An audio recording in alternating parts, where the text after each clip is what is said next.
go ahead. Okay, well, it's very exciting to be here. Thanks to everyone who's come out. It's kind of like a doctor in the pandemic and not knowing what to do. I just think that freedom in the world is at a major clash right now, and freedom is being attacked. And again, the few people in the world that have it, like everything, we don't appreciate what we have until we've lost it. And that's too late. And I've been passionate about good government since I was a very young grandson of my grandfather, who was actually the provincial treasurer for Ernest C. Manning and the Social Credit for years. And so I grew up on the farm and the ranch, and we always talked farming, ranching, cattle, and politics. And whatever environment we grow up in, that we just think is normal. And that's the importance, too, of parental rights and parental decision, all of those things, is because we're not bombarded and said, well, this is normal, that's normal. We grow up in our families and we just think it's normal. But I'm going to do something I don't think I've ever done before, that I'm going to have a really short PowerPoint and put a few things up here. And so, David, if you can put up the first quote that I kind of want to start with, and we'll see if he's been successful for everybody else, so I'll probably rig his efficiency that he's been so well at. But Sorry, gotta get something out of the way here. oh, okay. Okay. Ready for that? Yep. There we go. Okay. I really think, and I think Stockwell talked about envy, but this is our real dilemma. But only a virtuous people are capable of freedom. As nations become corrupt and vicious, and I want to say in debauchery, they have more need for masters. Benjamin Franklin, and when they came out of their constitutional conference, you know, that's basically what they says. Well, we've got ourselves a republic if we can keep it. And there's been lots of talk about, you know, democratic suicide and all of that. My favorite quote, you know, when it comes to democracy is John Stuart Mill's, "Tyranny of the majority is no better than tyranny of the one." We're suffering from tyranny of the majority, and it's really a minority. I think our biggest problem is that our Constitution has some major flaws, and it's been figured out by evil and corrupt and selfish and greedy people who is exploiting it. And if you have an app, or if you're anything else in a business and you realize you've got a problem because people are stealing from your business or whatever else, you do something about it. It's always marveled me, and again, Michael Binion and the Miracle Network, that I want to say the leap forward that we've had since, what was it? Was it 1928 when they discovered penicillin? I should know that, but again, I boggle my mind with too many things that I read that I probably shouldn't. But the world changed. Up until the discovery of penicillin, we really did live in a world where people prayed to something. I'm a Christian, I believe in God, and for help, because when we had an infection or something else, we really didn't know what to do. And then all of a sudden we started coming across these solutions. And like say, the first antibiotic, it was a miracle that wow, we could actually do something. You know, you had blood poisoning or whatever, we could treat that. But we haven't made any progression. We've actually digressed when it comes to politics and good governance. And that's why I'm a big believer. We need to be a sovereign, independent nation here in Alberta for a beacon to the world. We have the people, we have the resources, we have the knowledge. I mean, what we have here is just a treasure of opportunities, but yet our masters are destroying that. And what do we do about it? And so, like I say, I was going to say, you need to leave that up there so that they can just keep going back to that. The question is, are we a virtuous people? Do we care about our neighbor? You know, those two great commandments, love God with all thy heart, might, mind, and soul, and then love thy neighbor as thyself. And, you know, they say that's kind of a universal, you know, through the religions and everything else, and that's fine, but that really is, until we're more concerned, whether it's our children, grandchildren, or our neighbor, than ourselves, it's good. Someone put out a brochure yesterday about an Abraham Lincoln quote. Did anybody see that paper that was floating around? It just happened on mine. Anyways, up at the legislature, one of the things I used to often go down and just spend a little bit of time and need to get away out of the office and just sit there and think is called the Broken Cup. And that's where they quote Martin Niemöller, who says, you know, first they came, you know, for the union and this and that. And that really is about being our brother's keeper. Our problem with our freedom is that it's just not mine, so I don't worry about it. And that's what was so exciting for me about the truckers' convoy. Everybody was out there at the overpasses, cheering them on, and realizing there was a problem. But I actually think they lost the context of what it was, and that was these truckers having to get vaccinated in order to carry on a job. And again, like the frontline workers, it was just so appalling to me to see our constitutional rights, and to me they were in there, but again, it even says in our flimsy Constitution, it has to be demonstrably justified. Demonstrably. And yet, what did the judges say? Oh, well, if an elected representative thinks that this is important, that's justification for me. Are you kidding me? Like, we do not have a justice system, we have a legal system. And I say all the time, if you think our healthcare system is bad, don't ever fall into the trap of being caught up in our legal system. It's brutal. You don't come out, everybody's harmed except for the lawyers and the judges. You just don't come out ahead. And it's so problematic. But I can get off topic real easy and talk about a lot of things, but what I'm supposed to be talking about is taking control. I guess I should read it right here. What is it I'm supposed to be talking about here? Oh yes, the road to self-determination. Can you pop up the little island picture? I'm not sure if I gave it in the right order to you, David, but this, to me, is my favorite photo to sum up the problems in the world. How many of you had the opportunity to ever go to the Dominican Republic? How many of you have had the opportunity to go or would want to go to Haiti?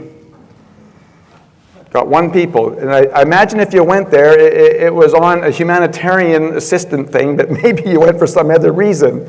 But so many people say, I don't want to be involved in politics. I don't want to be involved in government. And I understand. I mean, it is. I'm a farmer. I love farming. I love getting my hands dirty.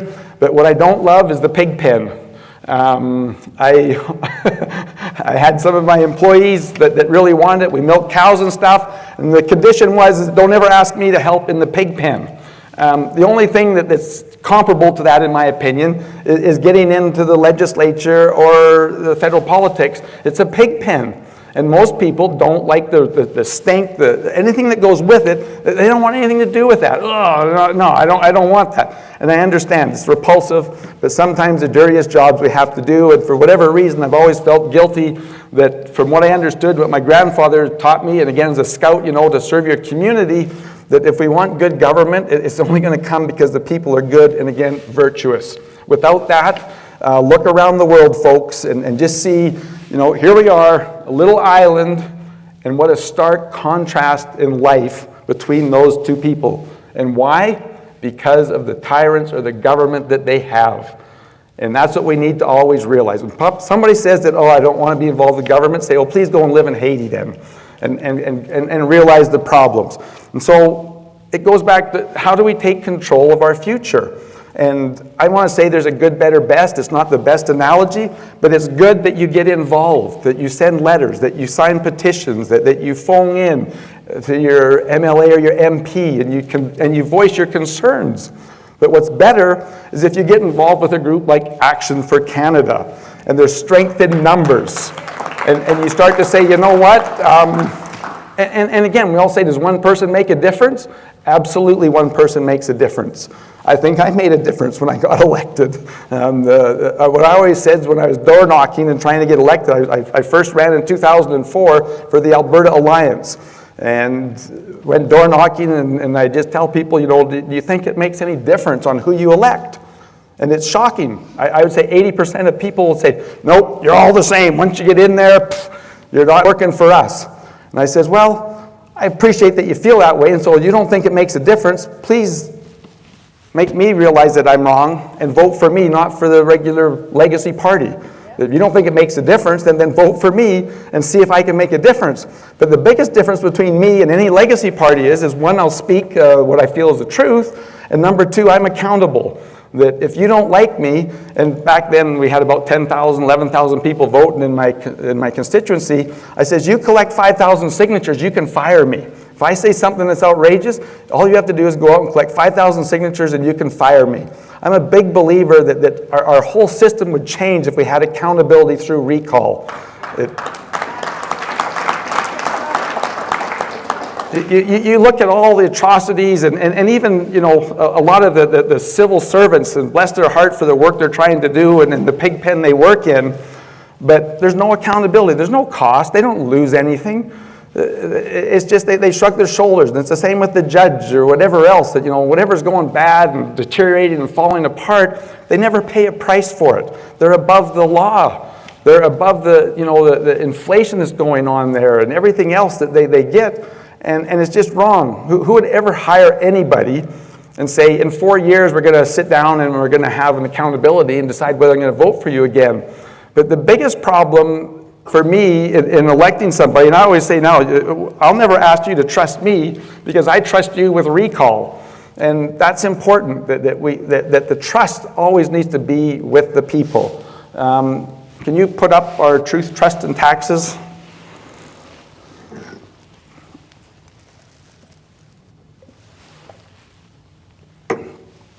This conference and what we're talking about, and tomorrow we're talking about truth. It is so, so powerful.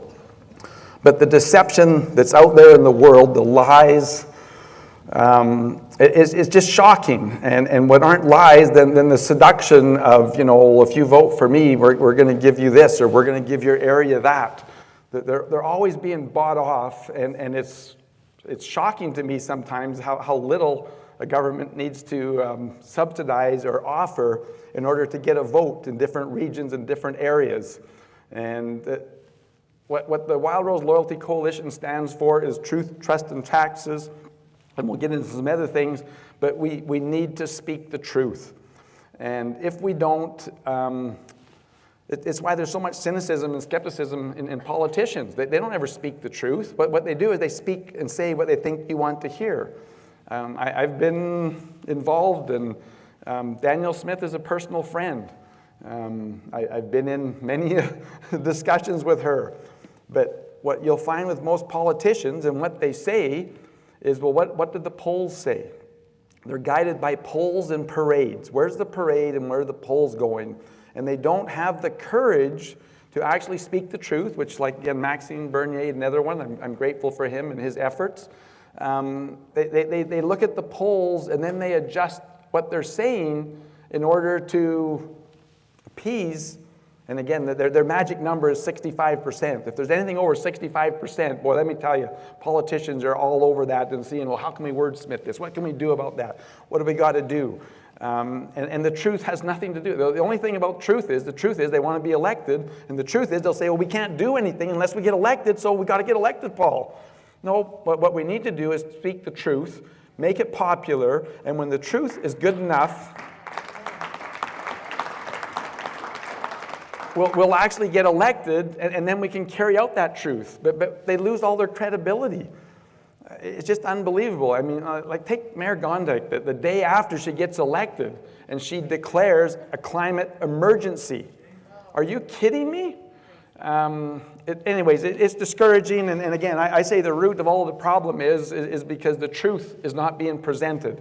And again, you do have to adjust and do things, and what the Wild Rose Loyalty Coalition is trying to do is realize that there's a lot of ridings that don't want to know the truth. I mean, they're happy with their wokeism. They think everything's great. They're proud. You know, they have this facade of virtue signaling, and aren't they wonderful? But I think that there's still a group in rural Alberta, and no offense if you can do it in one of the cities, great, where the truth is adhered to and wanted and supported. And I don't know, have any of you ever read that book by Bill Madsen, I think, is the One Size Fits All? It's one I read, I don't know, a number of years ago, and I found it quite fascinating because one size doesn't fit all, and that's what the book was about. And it was interesting because what he did was he was studying the Air Force, and they're designing their new jets and how fast they could go and everything else. And so in order to make things work, they says, well, you have to be between 5'10" and 6 foot to be a pilot and to be able to get in this new high-functioning super piece of equipment. But what they found is that it wasn't working. And the pilots were, you know, they couldn't reach the competence they needed to. And then they realized that, well, you know what Both of these people are 6 feet, but this person has a 32-inch inseam, and this one has a 36-inch inseam.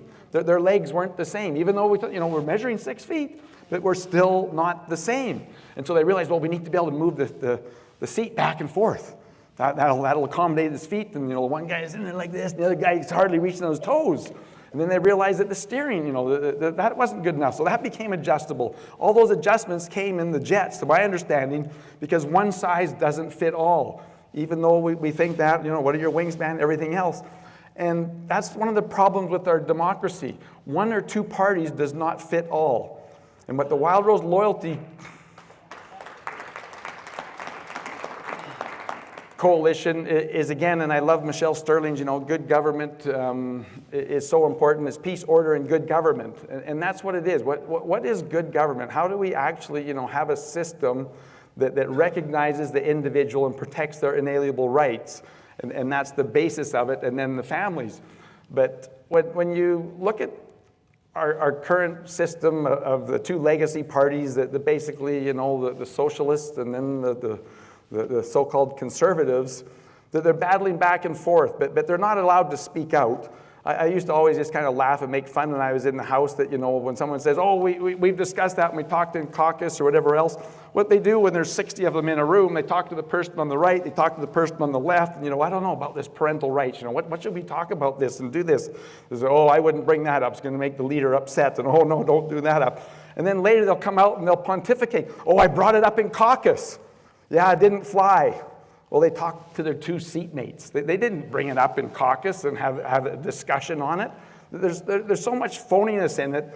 It's appalling, but the average person doesn't have any knowledge of that.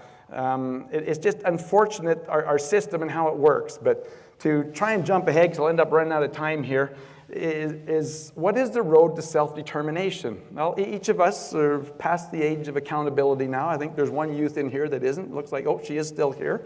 We've got one that's still under parental guidance. And again, whether we're talking gender issues or anything else, I'm a big believer in parental rights. They're paramount. That should be in our Constitution. And not because parents are perfect, but if the parents don't care, don't tell me that there's some social worker that cares or knows better because of the controversy going on. Parents care, and yes, there are occasions where you have negligent parents, and that's what you have children's services for, where they need to step in there. But boy, the line is very blurred, and who and how it happens is not good at all. But so we need a government that actually recognizes the individual, and we need a constitution that is in there. And a lot of people say, oh, we need to have a republic. No, what you need to have is a constitutional democracy that recognizes the supremacy of God and the rule of law. And, I'm first of all, I'm a big advocate for more groups, the better. I mean, competition is what makes a better product and a better price. And again, we have a better government and we'll have better parties if that competition is there. I don't ever go after other parties or anything else. I go after their policies that aren't there. But what's really wrong with our system is that two legacy parties, everybody is accountable, and the leader's accountable for everybody underneath them for what they say. One of the great benefits of recall is if I was successful and I was the Premier of Alberta and someone wanted to talk about, immigration and who could or couldn't come in, Tanya's free to speak about that and get up in the legislature and share that. And then people are upset, well, you as a leader letting her say that. Absolutely. She's an elected representative for her area. The people elected her. She should have a voice that can be heard. And if they're upset, then they should recall her. Why should I, at the top, central government, all of that stuff? It doesn't work. It's wrong. And we need that free voice. But the legacy parties do not allow it. They have the party whip. When I was with Danielle with the Wild Rose, what we always had was the forgotten even the word I always use for it, but we had the caucus coordinator so that the leader would know if there was 4 people voting against it and 20 voting for it. We just need the coordination and the knowledge of what is there. But we don't need a whip. We don't need, and by the way, I'm very good with a whip on a horse. But it's just wrong. And so because one size doesn't fit all and the need for better government, we're to the point now in this divisive world where we need more than one party. And you look at how much Trudeau's been able to do, how much harm Trudeau's been able to do with a minority government. Because why? They've had a coalition with the NDP. And we could do so much more good. And again, everything's got its good and evils. You know, you have a rifle, and man, it makes life so much easier to hunt and to bring down food or anything else for your family, or protect your critters from whether it's grizzly bears or whatever else. Or you could be shooting your neighbor and stealing his stuff. Everything can be used for good and evil. And again, right now, we're seeing the coalition of the left brutalizing our constitutional rights and destroying Canada in the future. But on the same, you take the reverse side of that, what's working so bad, it works so good. If only we had people in the House of Commons or in the legislature that are speaking on these things that are near and dear to us, and the leader is just saying, well, yes, you know, Paul's accountable to the people down in Tabor-Warner. If they're upset, they recall him. But our system is flawed, and we're not doing anything about it to change it. And that's what the Wild Rose Loyalty Coalition is about, is that we need allies if we're going to be successful. We need Actions for Canada. We need Alberta Prosperity. We need all these different groups to be out there reaching out and building that understanding. When Danny wanted to start this, one of my regrets being in office is not starting an educational system. To me, every CA that has their constituency board and stuff, every month, they should be picking a subject, reading and studying it, and understanding. Education is important, and that's what the EEA is all about. If we want to do better, we need to know better. Poor people have poor ways. If they want to become better, they need to have better ways. We need to educate them. That opportunity needs to be there, and we need to have the freedom to try and do something. One of the more appalling things, well, there's just so many. I shouldn't say one of the more. One of the other concerning things is when they made all their I don't know, mandates on COVID, is that they didn't allow doctors to even prescribe ivermectin or hydroxychloroquine. I mean, how absurd that is. You know, you look at the discovery of insulin and the trials, you know, they're trying to save his son and trying all of these things. Humanity's history is courageous or foolish individuals trying to do something that's impossible. And we need to allow them to try the impossible if we're going to break through and do something new. And we're just not allowed to do that in our current system. We're so over-governed and over-regulated and overtaxed. It's pathetic. But what's more pathetic has been our response. You know, it was so discouraging for me, and even coming to this conference, that I said, well, how was it? I said, everything's great, but we have one problem, that there should be 5 times as many people. We shouldn't have had room for everybody in this place.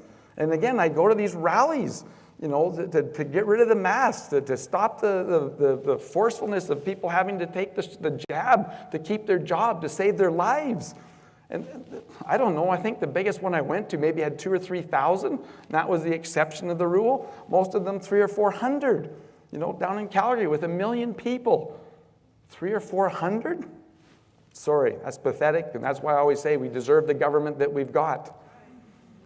You know, Nenshi should have been removed long before with all that COVID garbage that he went on to. And I don't know, how many of you remember watching those youth playing hockey in Calgary where they came to arrest them and tackle them down? It's crazy, but what's crazier is our lack of response as people. And it goes back to Martin Niemeyler. Well, they're not coming after me. It's just wrong. And those of us that are in the know and passionate about it, we slave away, we try to do that, and I don't know who the superhuman is that comes along, or the truth of the matter is, in my opinion, and my wife always says, why do you care so much, Paul? It's obvious Albertans don't. And I don't know, it's in my DNA or whatever it is, that it concerns, and I lose sleep over it, and anyways, I get emotional while it's talking about it. But anyways, we're in a real mess. And the question is how do we get out of it? Individually, we need to do something. Individually, we need to join a group. But most important, individually, we need to take back our government. And that means actually good people running that understand the proper role of government. They're going to tell you the truth, that they trust you with accountability through recall and taxes. Boy, I had one other picture that I was going to put up there with Haiti. I didn't send it to you, but I don't know if you know what's just above Haiti. There's a little place called the Turks and Caicos.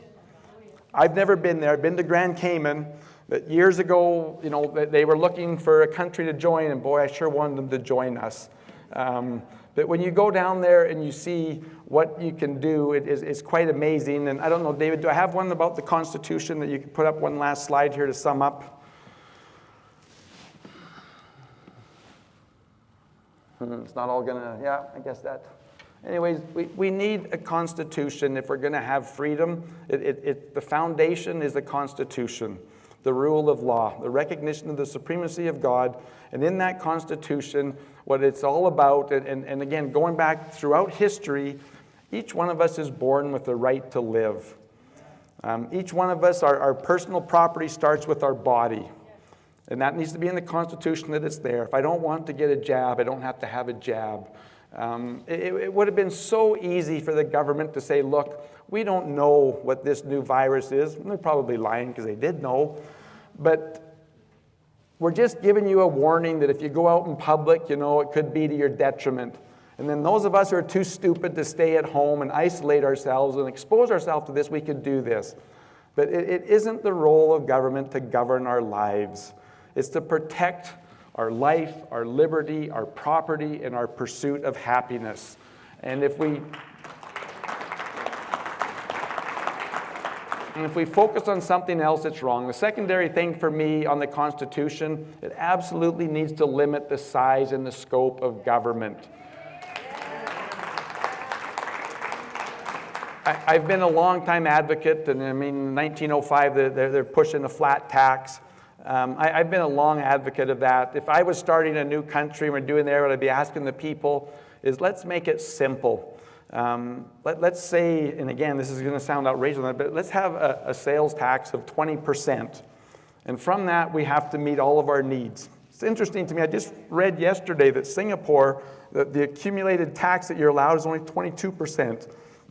I've talked to people like Jack Mintz and stuff, and they say, well, you know, actually, if you tax between 30% or so, that's where you can have your best government. Well, I'd rather be below that than 20% is lots, 25. But in our Constitution, it says the accumulated tax for any individual or anything else can't be over 25%.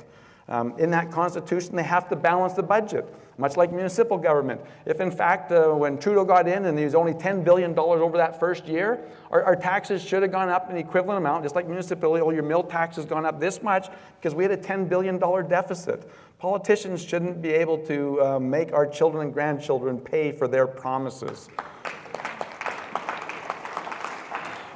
We also need in that Constitution recall. It's just critical. If you don't have accountability, human nature is such that if you don't believe or see a way of achieving something, we don't start off trying to do that. I don't go to the Rocky Mountains where I love to hike and do that and look up one of those things where I see rock climbers climb and say, well, I'm going to try that and fall to my death. But human nature is that when something looks too tough or we don't see a path, we don't pursue it. And it's just... People get discouraged. Politicians take control of our lives and they don't see any way of doing anything. But if we had recall, and again, recall for us, and I meant to send them that thing, it's 50% plus one. If 10,000 people voted in that election, even though there was 40,000 registered voters, recall is 5,001, 50% plus one. And it's 24/7. I do agree, kind of like our judicial system, that you can't try and recall Gondike 3 times for her climate thing, but we could recall her now for her horrible way she responded to the water burst lines. But recall needs to be 24/7, the day after you're elected till the day before, and it needs to be 50% plus one, needs to be 120 days. There's just so many things that we can do, and like I say, the Wild Rose Loyalty Coalition is about allies in fighting for freedom. We need more people fighting, but again, all of those things that we're trying to achieve, I will say that the actual best solution is a new government, a new country with a new constitution, and that we look through history on what we do to have an absolutely utopian place and where the rule of law is something. How many of you have ever read Bastiat's The Law? That to me is one of my founding things, and I say that, they should teach that in grade 6, grade 9, and grade 12 so that we understand what the law is and actually have people understand that. But you've been great. Thanks for coming out to the conference. And one last throw is that it cost a lot of money to put these on, and been disappointing that not as many people have come out. But if there's anybody in the audience that has deep pockets, please donate, $1,000 or what you can to sponsor a table or share something. That these conferences need to keep going on, and thank you so much for the speakers that have come here, and we're going to have an awesome one coming up after me that will show the way. But it's just wonderful to see and be in a group of people realizing that there are some of us that still care, and what's our best way of doing it. But God bless you, and God bless us in our efforts. Thank you, Paul. We'll take a couple of questions. Yeah, thank you very much. Ian was just waving. Ian has the law at the back there. If anybody wants to get a copy, save you haven't ordered it on Amazon, you can get one back there at the break. Go ahead, Tex. Pardon me? $5. Holy, can't beat that. Tex, question? I'd like to suggest to Paul that another one of your requirements in your program is term limits. Thank you. I'll comment quickly on that. Term limits are okay, but my argument against that is if you get somebody who's good, or if I'm a farmer, and I've got I had some beautiful Herefords they are phenomenal. And if I say, well, every cow by the time she's 8, she's gone, I think recall is more important. But if that's the best bandage that we can do to stop all of the corruption in government, I realize that, but I prefer recall over term limits, because sometimes we get exceptional people and they carry on, for 1 or 2 decades, and we can do good. And that always fears me that, okay, have we thrown out the baby with the bathwater? Here we finally got somebody good and we lose them. Yeah, thanks. I really agree with Paul on that one. If you can actually, the reason people want term limits is because we can't fire anybody. But we've hired quite a few people over the course of my, relatively unsuccessful farming career. But I said I hired some of them, and some of them I fired at noon the day I hired them, and we had one fellow worked on our farm for 35 years. So I'm not term limits wouldn't have worked for that. I'd always been looking for somebody. Way, but my great employees I've kept for a long time. My bad ones, half the day, and I think you need to go find something that you're more suitable for. I'm sympathetic of the county councillor came along the road for him and said, you got a man sleeping on a cat back there, and he said, what can I do if I wake him up? He might quit. Eric, your question. Well, thanks, Paul, for serving so well for so many years and giving so much of your life to the province. One thing you didn't mention is the bureaucracy. And if you think of it, I don't know the provincial breakdown, but federally, there's over 300,000 people that work for the federal government. There's 300 or so people in the House of Commons, and of the government, there's about a third of those. So there's 3,000 bureaucrats to every person that's in the government side of the House. 3,000 to 1, and that one maybe never had a job before he got elected. So, I remember Anne McClellan saying to me once in the House of Commons, she said, Eric, I'm far more concerned about what the bureaucracy can do to me than anything the opposition can do to me.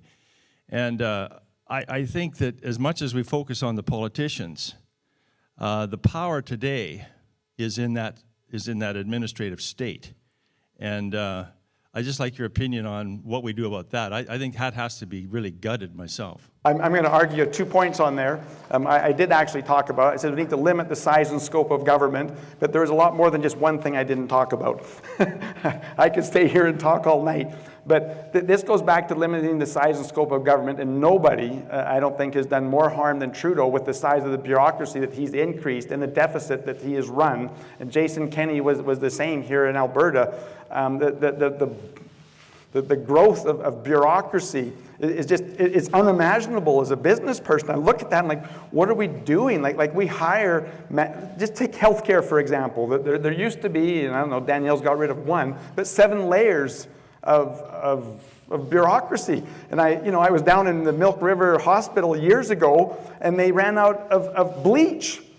And they're just looking at each other and, oh, I can't believe it, and like, what are we going to do? And finally the one guy says, look, I'm just going to go down to the hardware store and I'm going to buy it with my own money, because of the problems that would go through and how many checks and balances to get 5 gallons of bleach, because for some reason they ran out. But no, bureaucracy is a huge problem. It needs to be slashed. And again, it goes back to what's the proper role of government. It isn't the role of government to be worrying about whether we got electric cars on the road or whether we don't. It's not the government's. There's just so many things that they've got involved in our life, because what? These aristocratic elites think they know how to run our lives better than us, and we're just all a bunch of peasants that would destroy the world, or that we're using up oxygen. And they didn't even talk about that today, because that's something I'm very passionate about. CO2, it is the gas that makes the world greener. Photosynthesis. I mean, and I'm with Roger. I so appreciated it. I'm friends with Michael Binion, so I didn't want to say anything. But as soon as you go onto their field to say that CO2 needs to be reduced, we've lost the whole battle. It's wrong. And that, again, goes back to speaking the truth. But the truth is, currently in Alberta, currently in Canada, you can't get elected and form government if you don't say you're going to do something about CO2. And our politicians want to be elected, and they want to do now. They don't want to spend 5 years actually speaking out and educating Albertans. But yeah, that's what our economics is going to do, and that's what John Robinson is going to talk about tomorrow when we'll be right back here tomorrow at 1 when he talks about power of telling the truth. Because, as you know, like a lot of our political friends will say, well, I can't talk about that, or I won't get elected, or I can't. And John's going to say, I hate to use your speech, like Paul said, when I traveled, he said, well, quit giving my speech as you introduced me. But in any event, John's going to, when these people say, well, you can't talk about that or you won't get elected, he's going to say, well, how do you know that? No one has tried it for 50 years. So, I mean, like, why doesn't somebody just try it, which is what Paul's going to do, what Maxine's going to do. I've got to say, but I always joke when they ask me, what's your name? I say nobody. And the reason why I say that is because they say, well, nobody would do that. Well, nobody can get elected in Alberta outside of the PC government and the Liberals. Well, I'm nobody. I got elected twice. I was big into scouts and a scout leader. How many of you know what Chief Mountain is down in southern Alberta? It's actually in Montana. It's an iconic mountain. All my life I wanted to climb up there, and finally got an opportunity, and we actually had to do it because it was out of Canada. It was a father and son's outing. We couldn't go under the scouts because we couldn't be insured and everything else. We go up there, and I had my one son with me, but bottom line, everybody that we talked to, this is the only path, only way out. And we got up to the top, and I sent the rest of them all down. And again, I was the last person up trying to encourage the last 2 or 3 kids that had trouble. We got them up to the top. It was wonderful. And then I said, okay, you guys all head down there. But please, if I don't show up down there, don't come looking for me till tomorrow morning. If I fall off or a grizzly eats me, what a better place than dying on the mountain. But I just couldn't believe, as I was climbing all the way, I just said, man, I'm sure you can come down the face of that. So I sent the whole group down, and actually my son ran home early because they had a ball game with my neighbor, and they were down at the parking lot. And anyways, they look up and they see somebody jumping down along the mountain, and my neighbor says to his son and my son, what's going on? And Tanner immediately says, oh, that would be my dad. I'm foolish. I like trying things that are impossible. And so when they say nobody will do that, be a nobody. Do what somebody says that nobody would do that, and be that nobody. Go ahead, Tom. This is our last question, yeah. Yeah, sure. We often hear the idea that they can't speak out against the climate scare because the public don't support it. But if you actually look at what drives public opinion, there have been various studies that show that it's the stated opinion of the politicians. And the example they give is in the United States, when John McCain, a Republican, supported the climate scare, the support was very high in the public for taking drastic action. But when there was a difference between the Republicans and the Democrats, public support dropped massively. So the idea that they have to wait for public support before they say it is actually going to mean they wait forever. So we need the courage to do it strategically, not just blurt it out, but do it strategically. But they're afraid to do what nobody else will do. It's just like I was that stupid kid in class that would ask the question or challenge the teacher. Well, nobody would do that. Well, I would. They got kicked out of class a few times because of it, but, you know. Remember, Stephen Harper, before he became Prime Minister, said the Kyoto Protocol was a money-sucking socialist scheme, and he got elected.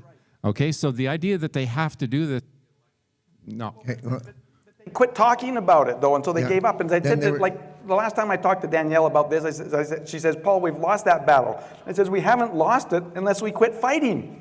Yeah, The politicians have quit fighting, so we've lost it. We need to take over. Ian, did you have a question? It's got to be short. That'll be the last question because we're working into the time of the guy who kills people for a living. So be careful. Mr. Hinman, thank you for having the courage to climb the impossible. Do you have the courage to rally us to do the impossible, like save the Alberta Heritage Fund? Legal certainty has been achieved. I could talk for an hour Let's on the not get Alberta. into that. Yeah, he's got lots of courage. Yeah. Okay. Say goodnight, Paul. Thank you. Thanks for coming, Paul. Okay, we're just going to go right to Dr. Redmond, or Colonel Redmond, I mean. Now you're a doctor, and now he's saving people. But, pardon me for picking on you, because truly you've had a life of service to our country, and we certainly appreciate that. And it's just, hope you enjoy this. We're having a lot of fun with it. I hope you are too. Anyway, you want to just clip that on your... Yeah, he truly is. Give him a hand. Yes, exactly. You're good to go? Welcome, Colonel Redmond. Lieutenant Colonel, actually, isn't it? Lieutenant Colonel. Lieutenant Colonel, But in the Army, absolutely. they just call you Colonel because they're lazy and they don't want to say Lieutenant. Okay. So, folks, thank you for having me. I'm delighted to be here. The talk I'm about to give, I can do it myself. Danny says that I'm supposed to be talking about how we're going to get out of it, and I am. That's the second half of the presentation. So the whole purpose, let me start again. Back in COVID, people always ask me, why are you doing what you're doing? Because it was relentless. I did over 50 presentations in 2 years. I wrote papers, I talked to people, I went across our country trying to get people to listen. The same reason I'm giving you this presentation today. I have 6 grandchildren. How many of you in this room have children, grandchildren? Why do we do things?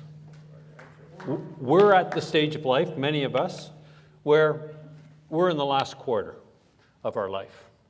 But I've got 6 grandchildren, the last 3 of which just graduated from high school. And all through COVID, everything I wrote, everything I talked about, all the videos and nice stuff I did, I sent it to my grandkids. Because I wanted them to be fully informed so they could fight back in their schools against the other children, their teachers, and anyone else who said what we were doing was right, because it was wrong. Okay, so why do we do things? We do things for the future, and the whole talk I'm going to give today is about the future.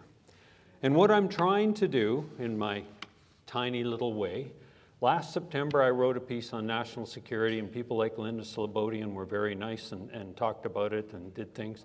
In March I published another paper which has got that title, which was published on the Frontier Centre for Public Policy, and the aim is to reestablish in Canadians a vision for a strong, resilient future for our country.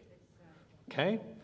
I'm not doing it, I want it in Canadians. I'm not doing it for politicians. I'm not doing it for anyone other than someone who declares they are a Canadian and stands for the values of Canada. Okay? So this is what I'm going to walk through. And I want to do a little historical perspective on purpose, because if you don't know what you've lost, you don't know what you're trying to recover. But it's not been this way before, and it doesn't have to be this way in the future. So, how many in this room remember the great celebrations of 1967? We're alive, participated, exactly. A ton of our kids weren't.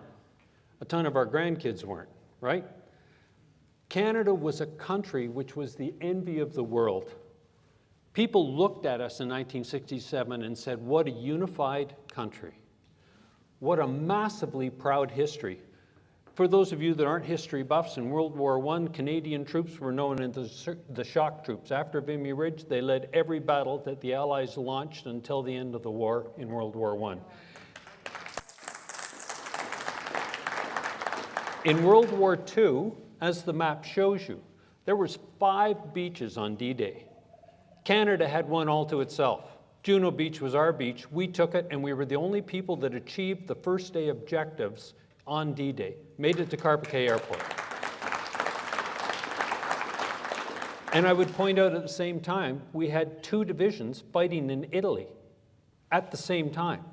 And yet we still had enough troops to man a whole beach by ourselves against our huge American and British allies. How many soldiers in a division? Sorry. How many At that time, about 12,000. Okay? We had a vibrant democracy. People from the rest of the world looked at Canada's democracy and said, wow, look how they elect people, look how they transit government, look at the open and transparent system that they follow. Expo 67 showcased our country to the world in Montreal. The world came and they looked at Canada and what we achieved. This little tiny country of 20 million. Remember the song? Now we are 20 million. Canada.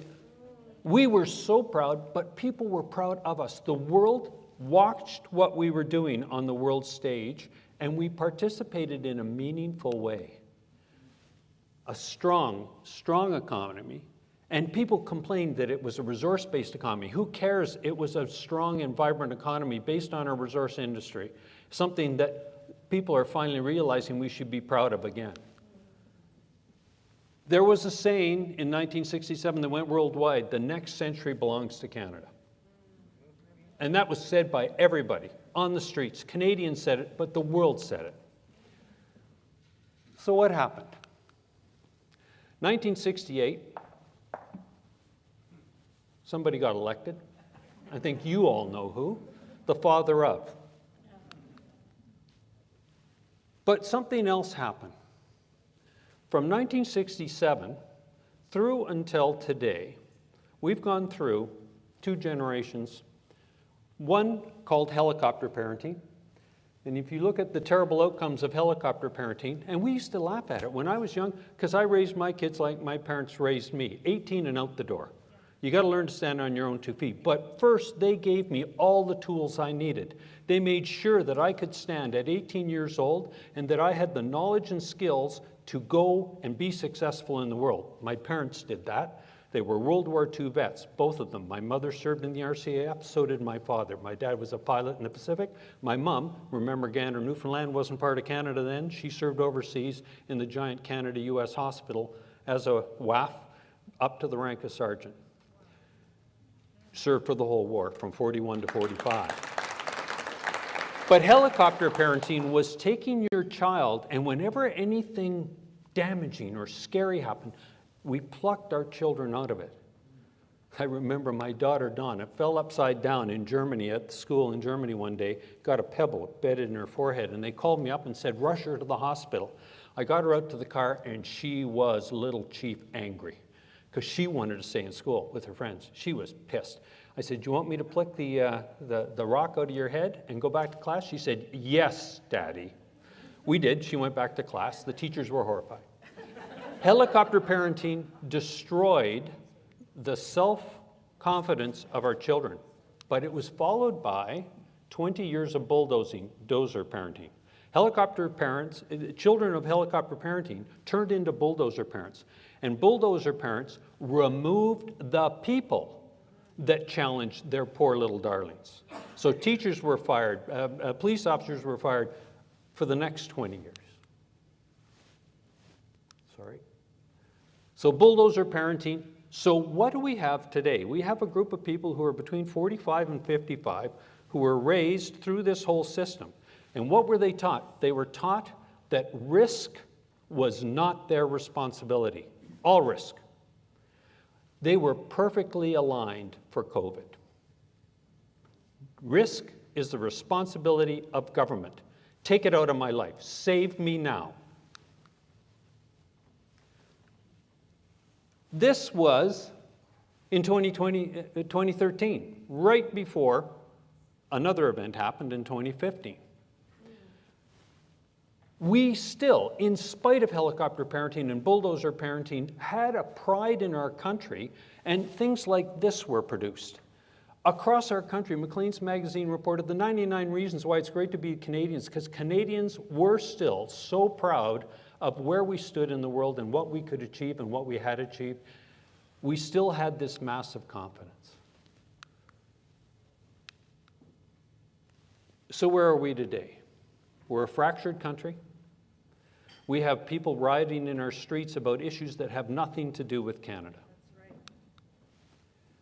We are ashamed of our history, so much so we ripped it all out of our passports, and if you bring up any of Canada's past, you're a white supremacist, racist, bigot, horrible person. We are a burden on our allies. Our allies shun us. They don't want us in the room because we're a danger to their democracies, because they know we will leak secrets to their enemies. We've lost faith in all our democratic institutions, schools, public officials, civil service, courts, the police. We've lost faith in all of those goals. Remember what a Mountie used to symbolize? What does a Mountie symbolize today? It's disgusting and sad. We are in one of the worst economic periods in our history. The OECD says it will take us at least 2 decades to get out of the mess we've dug ourselves into if we start now. So let's go to national interests, and that's the second half. In my opinion, this is one way to get out of this. One way. There's lots of bright minds in this room. I'm just one mind. When I was in my 3rd year at the Royal Military College of Canada, it was a compulsory course for all people in the college who wanted to become an officer in the Canadian Army. We took a half-year course on the national interests of Canada. We studied them in depth. They were last developed in 1965, so in 1974, that's what I was studying. And we had to know them in detail. Why? Because an officer in the Army would serve all over the world, and we were lucky enough to do it. My wife and I traveled extensively and lived all over the world, so that you knew, number one, what you were defending, and number two, what you were representing when you were in a foreign country, either on a war mission or on a peacekeeping mission or on a mission of any type, like the Cold War. We did 2 Cold War tours for 6 years. So you had to know that inside and out. And then the second 6-month course was the study of the White Paper on National Defense, written in 1965, before you know who number 1 got elected. And it said what was the role of the armed forces in the national defense. And so we had to know it, memorize it, be able to recite it, and know that that was our job, because I was an officer in the Army. That was going to be my job, was the defense of Canada. So what are national interests, and what did I learn then? Because they've never been updated since 1965. Our politicians and our people of Canada have not demanded the redevelopment of national interests, which I believe is the cornerstone. And the talk I'm giving today is strategy, folks. You go strategic, operational, tactical. I've heard some brilliant tactical suggestions today. I've heard people poking and trying to get into operational art in the discussions we've heard for the last 2 days. What I'm doing is what's on top. Because without that vision on top, all the actions you take down below, either as a politician or as a citizen, if they're not taking you where you want to go, national strategic interests are defined by our ethics and values. And we've heard a lot of discussions about what are the ethics and values of Canadians. They are the core definition of a vision for the future. And when I say vision, I put a time limit on it. I say it's a 25-year look out to the future. All right, so you define what you believe Canada will be in 25 years. And every 5 years, you update it. That's why it's ridiculous that we haven't done this since 1965. All the other countries we're competing with in the world do. India just released their new national interests. Okay? They know where they're going and how they're going to get there. China does it every 4 years.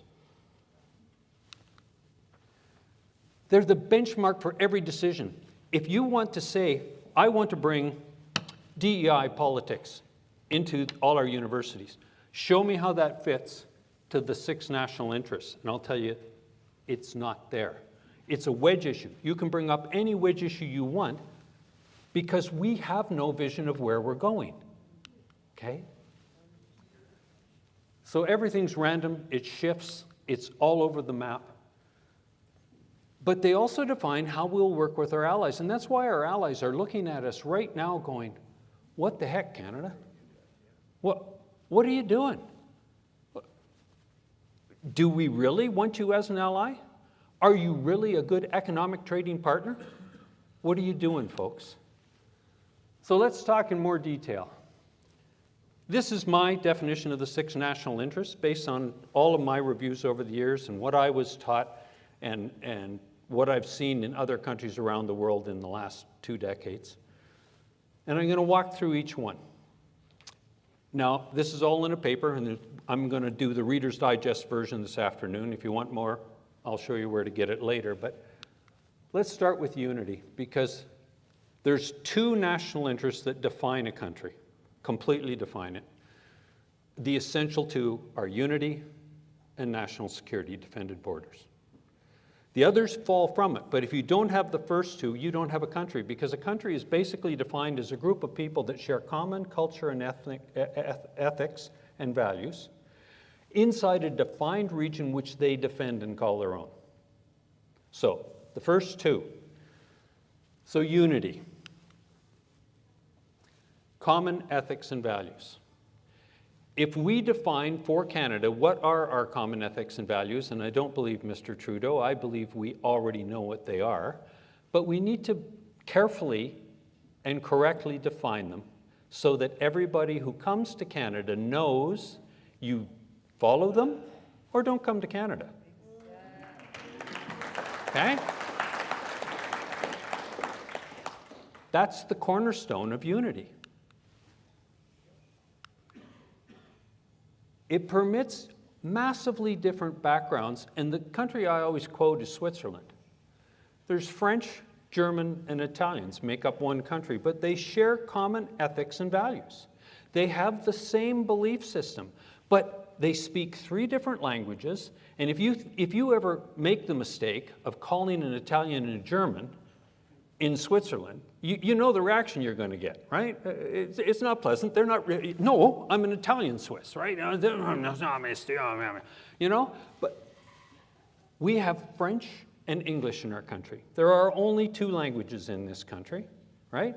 And of course, the First Nations have their own cultures and their own languages, but for Canadians, we defined a long time ago French and English, that we're a bilingual country.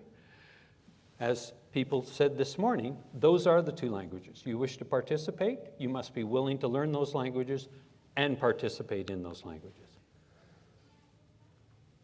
And our leaders must constantly and daily agree with the 25-year vision on unity, and every action they take must support national unity.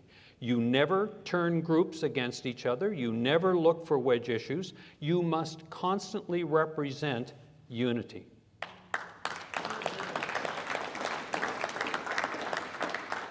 So everybody always thinks all I ever want to do is talk about the Army, and if any of you have met me, I don't.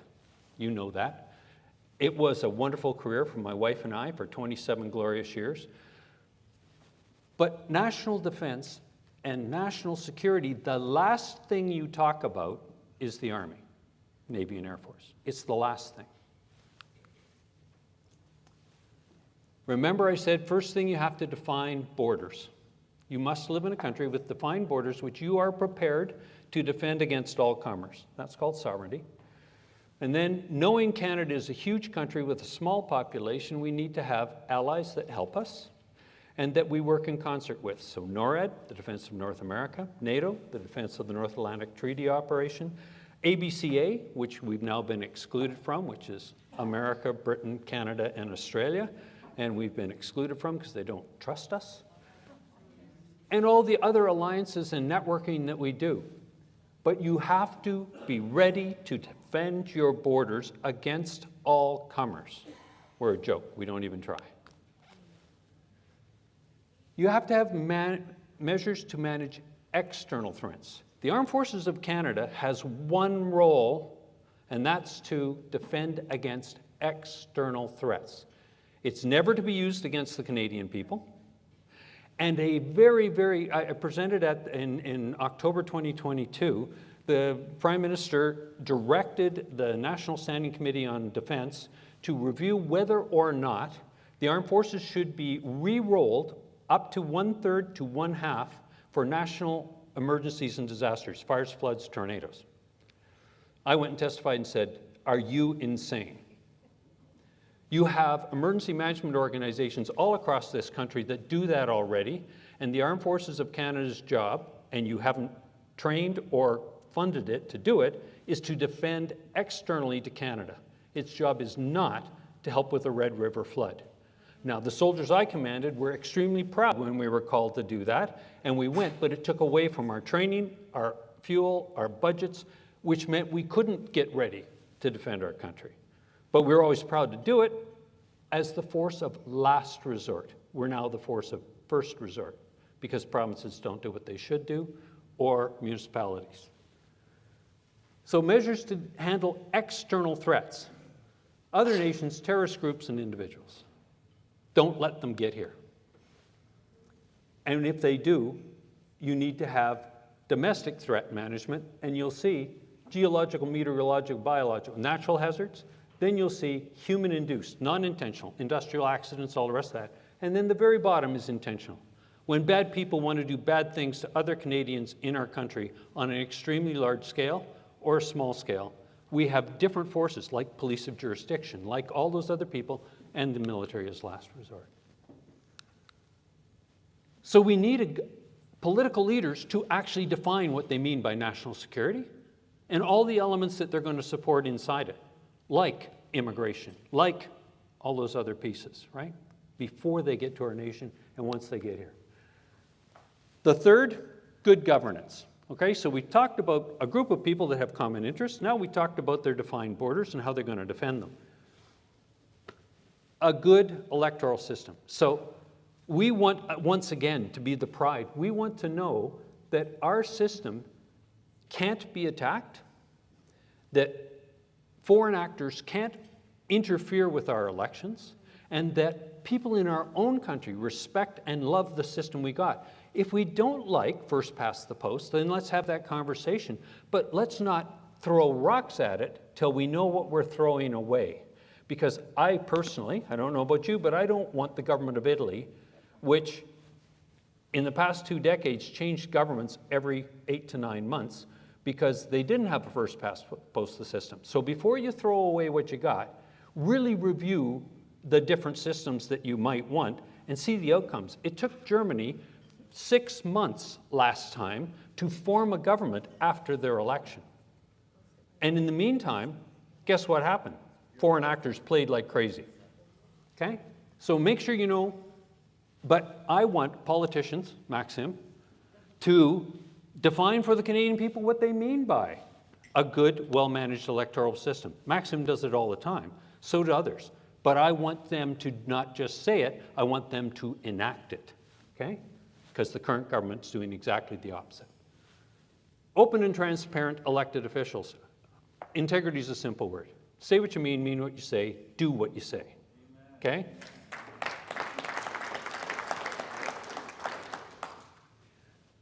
A process for drafting laws. I'm sick and tired of hearing that in camera is how we do all our discussions at municipal order of government, provincial order of government, and federal order of government. That means you don't see it. When you want to propose a law in our country, you do it with full public participation, open and transparent. That's a national interest if you want a democracy. If you want communism, then you do the opposite. Okay? A professional, transparent, and effectively sized civil service. Yes. Have we had to talk about that in the last 2 days? I used to be part of the civil service, right? After I got out of the Army, I worked in emergency management with the government of Alberta. I worked for a guy named Ralph Klein, and it was 5 brilliant years, okay? You want to talk about downsizing, you know what Ralphie did to the civil service? We have to do that for Canada. An independent judicial system. What does that mean? Okay? There's a lot more in my paper on it, but you have to figure out how we're going to take our courts back. I testified in the Romaine case. I watched as a judge, Jay Bhattacharya. Anybody here know who Dr. Jay Bhattacharya is? Probably the most brilliant mind on infectious diseases and public health. He testified for 4 days. The judge didn't take a single note. I watched, not a single note. I testified the next day, not a single note. Not interested. She'd already written her finding. How do we get our independent judicial system back? I'm not a brilliant man. I need a group of people to run through a process to come up with all the different options on how we could achieve that. Okay? There's lots of great ideas. We've heard a few of them here in the last 2 days. But let's pick the best ones and try them, because it's broken, folks. And a professional and independent news media. And as I said to a number of people, I hope that Pierre Poilievre, if he becomes Prime Minister, does what he said. And remember, these are people and their jobs and their families. So my simple rule would be, the day he's elected, or whoever wins the government, Maxim, you reduce all funding for all media by 25% a year for 4 years. So at the end of your term, it's zero. What I did not say is disband the CBC, disband Global, disband all the paid media. I said reduce by 25% their public, your taxpayer dollar funding. If they survive, they will have adjusted their model, right? So they can have the same staff in 4 years. They just got to figure out how to pay them. So that was 3, good governance. Number 4, as a country, are we serious? We're a democracy. Rights and freedoms. We need to define what we mean again, because COVID proved we weren't serious. There used to be the Oakes test, and before you could, demonstrable justification means something. In the courts, the Oakes test was a 4-step process that you had to follow if you were going to limit, not deny, limit one of those freedoms for any period of time. You had to define exactly why, the duration, and prove that the limitation of that freedom would do less harm than what would happen if you didn't.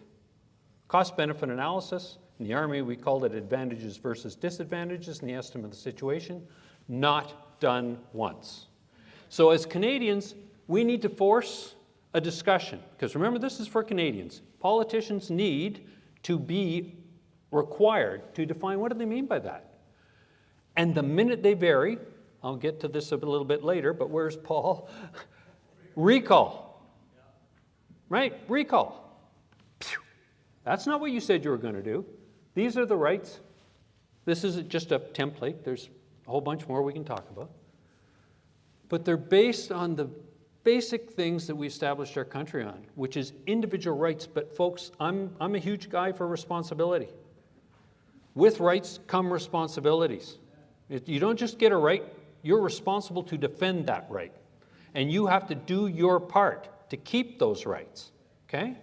So rights and the right for individual property. And we all know that there's a direct attack on property rights in our country. We need to redefine clearly and eloquently what we mean by that. And then we need to enforce what we mean.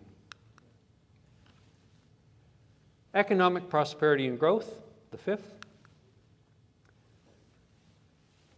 That's the overarching thought, right? It's for all Canadians. I'm a strong believer, because I'm an emergency management guy and an old soldier. I believe that there should be clearly defined by anyone who wants to lead our country what they mean by self-sufficiency for those things: water, food, shelter, and energy. That in Canada, we can't rely on any other country for those, for all Canadians. We must ensure. You saw what just happened to the water supply in Calgary. That's just a tiny example of what I mean. I ran counterterrorism for Alberta for 2 years, from the terrible events of September 11th 2001 to 2003, and then I was in charge of the person I hired to run counterterrorism for 2 more years. I know what's the critical infrastructure in Alberta. I know it by grid point. I know the companies, I know the people involved, I know. That's what it is, folks. If we as Canadians don't demand that our elected officials ensure that we have self-sufficiency for those essential needs, you saw what happened to supply chains during COVID. Just-in-time supply is stupid when it applies to those 4 things. Can't be done. Diverse, resilient free market economy in 4 areas. Now, again, I'm not a smart economics guy, but resource industries, the backbone of our economy. We've heard presentations about not just oil and gas, our agriculture industry, our livestock industry. The second largest industry in Alberta is livestock after oil and gas, right? Then it's food, livestock, agriculture. Value-added industries, you heard some of that discussion today. We need our politicians to say in 25 years, what are we going to be doing in all 4 of those boxes? And boy, service industries must be this big, while those other 3 are this big. That last one doesn't generate income. The other ones do. National economic growth, research and development. They're 2 separate words. Everybody puts an and in there. I've never done that. You got to do pure research to be the next leap ahead, to always be driving your country forward, to always have that incredible pride that we're going to develop insulin. And you know why? It's done because people take a personal interest. There's something that makes them so mad that they go and fix a problem that they see. But that's pure research and it costs money. Done by the private sector, not by government, folks, but we need to define what government's role might be in encouraging it, not paying for it. And the final one, personal health. We know our healthcare system's broke. Everybody in this room knows it. My wife went through 3.5 years of hell. She unfortunately came down with cancer right at the start of COVID. It was diabolical, okay? And healthcare, I'm a soldier. That's what we meant by healthcare: preventative, diagnosis, treatment, emergency medical services, specialist services. Somebody got a better definition? Happy to hear it, right? I'm just here to present concepts and ideas, but we need our country to form think tanks to redefine these 6 national interests. Community well-being, personal responsibility, societal health and cohesion, and education fits across all 6 of these, okay? So I'm going to go quick. The process. I think elected officials are elected by you to lead. Not to manage, to lead. And they need to lead and demand that their party get involved in defining those 6 national interests to a level of comprehension and say very clearly what they mean for each one of them. And you see recall votes. When they say what they mean, we then know what to hold them accountable to. And if they don't do it, there must be a way, like Paul said, a doable way to pull them out of government. And when an MP from your riding doesn't vote the way your riding wants them to, you can recall the individual. But at a national level, you recall enough of them, the government falls. They must be broken into clear objectives. How many of you know what a white paper is? I'm interested to see how many hands. Okay, there's a few old soldiers and some others. White papers are a detailed discussion of the what, not the how, folks, the what. Okay, white papers are, when you're trying to do a task, you define all the whats. So we take every one of those national interests, every one of the sub-bullets in those national interests, and then we group them into a small group, and so you end up with a white paper on national security. You end up with a white paper on resource industry development in Canada. You end up with a white paper on, and it says all the whats that need to be achieved. And after you've done that, you then, in that paper, define measurable performance indicators, because this is a 25-year vision. What's supposed to happen in the next 4 years, the next 4 years, the next 4 years? We used to do that. This country was credible. We used to do that. We had white papers on this stuff. I studied one inside and out. This is then followed by the drafting of policies. in an open and transparent, remember my thing on democratic institutions, in an open and transparent way so people can see how you intend to achieve what's in that white paper. And then you make sure you have firm timelines, resources allocated, budgeted. Not one day we will have a new tank. Not one day we will have a water supply system that won't break. Timelines and feedback places so that you know if your plan is achieving the indicators. So let's wrap it up.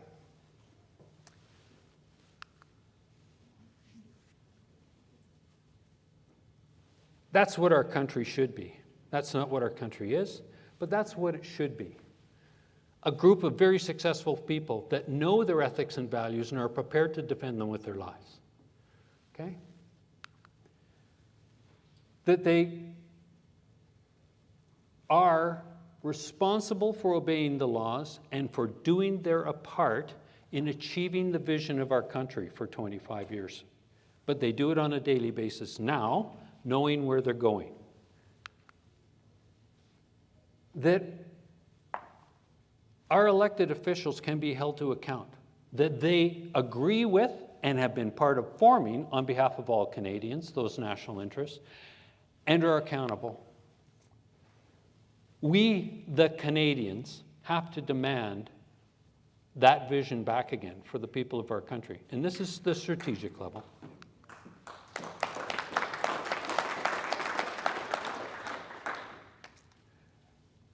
If we want to participate, I've heard lots of people talk about Ukraine. I'm happy to talk about that after, if you want. What's my opinion and all the rest of that. Remember, I'm just a Canadian. But if something doesn't fit in your national interests, you don't do it. And I'm talking about foreign aid, I'm talking about foreign wars, I'm talking about everything inside our country and outside our country. And if you don't have the framework, your allies and competitors and enemies don't know what you stand for, right?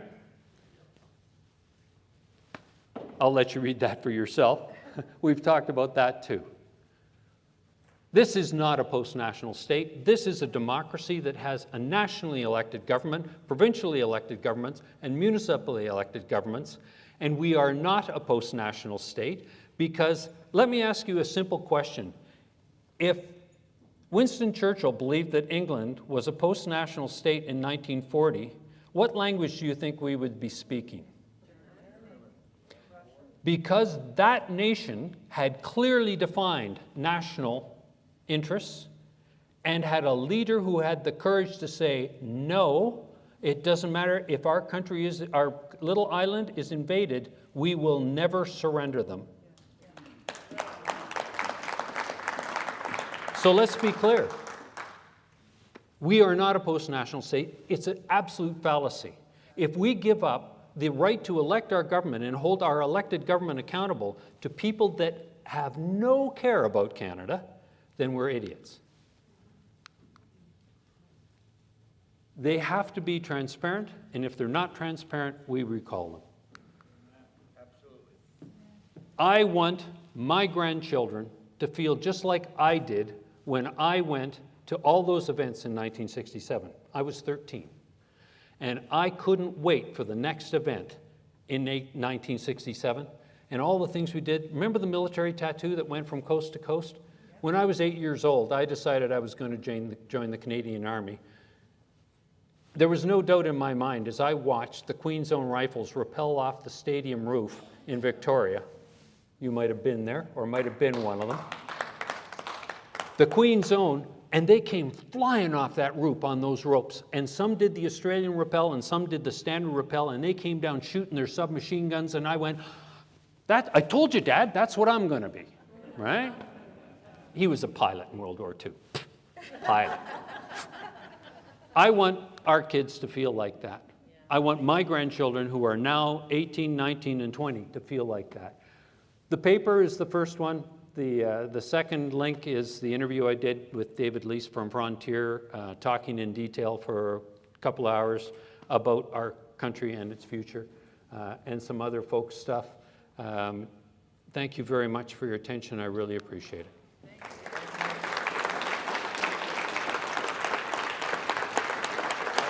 you a few questions. Yes, sir.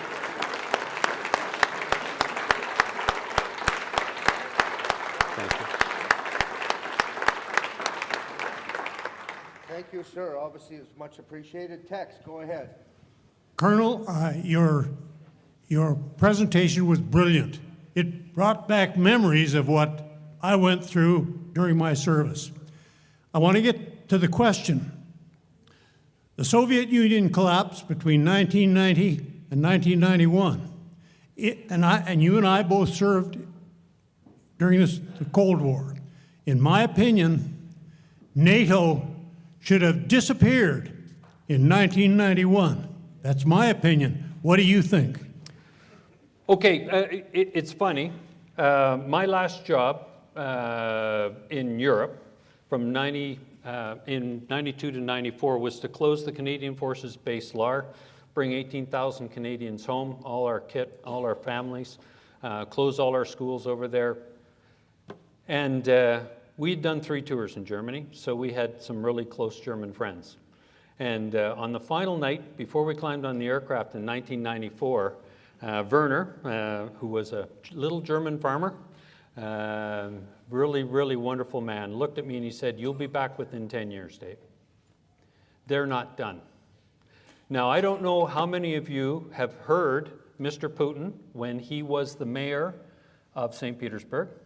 He clearly stated repeatedly, and don't forget he was in the KGB as well, he repeatedly stated over and over and over again that he would, before his death, reestablish the USSR. So I always kind of wondered what was going on. And so, Tex, I don't disagree that NATO in the form that it was perhaps could have been dissolved, but there needed to be a replacement treaty that would ensure stability in Europe. And how that was achieved could have happened in many ways, okay? But Putin has made it very clear for the last 40 years what his ultimate aim is. Do I think that the war in Ukraine, that Canada should be involved in it? No, I don't. Because I don't believe it fits our national interests. Do I believe that we should complete our obligations to NATO as long as we're signed to them? Yes, I damn well do. If we don't intend to meet them, we should withdraw from NATO, and then our allies will know. If we only want to defend North America, that will come as a cost. Those of you that weren't in the armed forces in 1970 to 72 won't know that Mr. Trudeau Sr., when he said he was going to withdraw all our forces, we had 3 air divisions and a full division, army division in Germany, when he said he was going to withdraw them and he was going to create the Boy Scouts of Canada, and we were going to have the equivalent of a Peace Corps of 40,000 instead of an army of 105,000. Europe said, that's fine. There'll be no more trade with Europe. I was the director of counterterrorism for 2 years in Alberta. And Paul Cellucci came. I personally briefed him one-on-one. He was the American ambassador to Canada at the time. And he said to me, Dave, security trumps trade. If Canada wants to be a trading partner, you better prove to me that you take security of your oil and gas delivery to the United States seriously. So, and folks, we did it in spades. I ended up briefing in Washington. So do I think we should, that NATO should have been dissolved? I think we need to recognize what the world is, and we need to figure out how we're going to join and what we're going to join. And if we're not serious, then withdraw. And if NATO has served its purpose, I don't believe NATO should be concerned with anything outside of Europe. I hate what we're talking about in other regions. So I'm torn, okay? That's my honest answer. Thank you. Bill Tuff. Bill Tuff. It's a great pleasure to have you here, and I really enjoyed your presentation. I was blown away when I found it on the Frontier Center, your interview and your strategy paper. I had the opportunity to be working with several organizations at that time, are sort of coming with the end of COVID. Where do we go next? And I think that's it. We got to start with that strategy, that vision, and then we can put that action plan into place. Personally, I'm concerned about a few things that I see might be happening in Canada, and you might have some insights into them. One of them, starting off with mass immigration. I see it as a demographic engineering that is perhaps engineered by foreign interests to, the amount of people that are coming in is unbelievable. 1.2 million last year into Canada, 200,000 into Alberta. It was 200,000 Goths that arrived on the Danube River that ended 400 years of the Western Roman Empire. We're seeing, there was a horrendous podcast with Peterson and Nixon, who is our social services minister, about what's happening in the homeless encampments in Edmonton, showing that they're completely controlled by Chinese and Mexican gangs that are promoting drug warfare, sort of like a reverse version of opioids. And then the other common theme that went throughout most of the discussion that we had today was about the administrative state, where politicians have neglected to live up to their responsibilities, give it to the bureaucracy, and whatever the bureaucracy says, the judiciary concurs with. I think there's a missing component in that, because all of our bureaucracy seems to be headed up and led by some vision that we aren't aware of, and I'm suspecting that it might be foreign influence as well that is directing the operations of Canadian government basically at all levels. And I wonder if you could provide some insight into a couple of those issues, please. Sorry, David, can you put the presentation back up? There's a slide that I'll use, because there's two parts to that discussion. Don't let me forget civil service. I'll start with threats to Canada. I'll remember Canada 2024? Yeah. I'll remember civil service. I'll go write it down.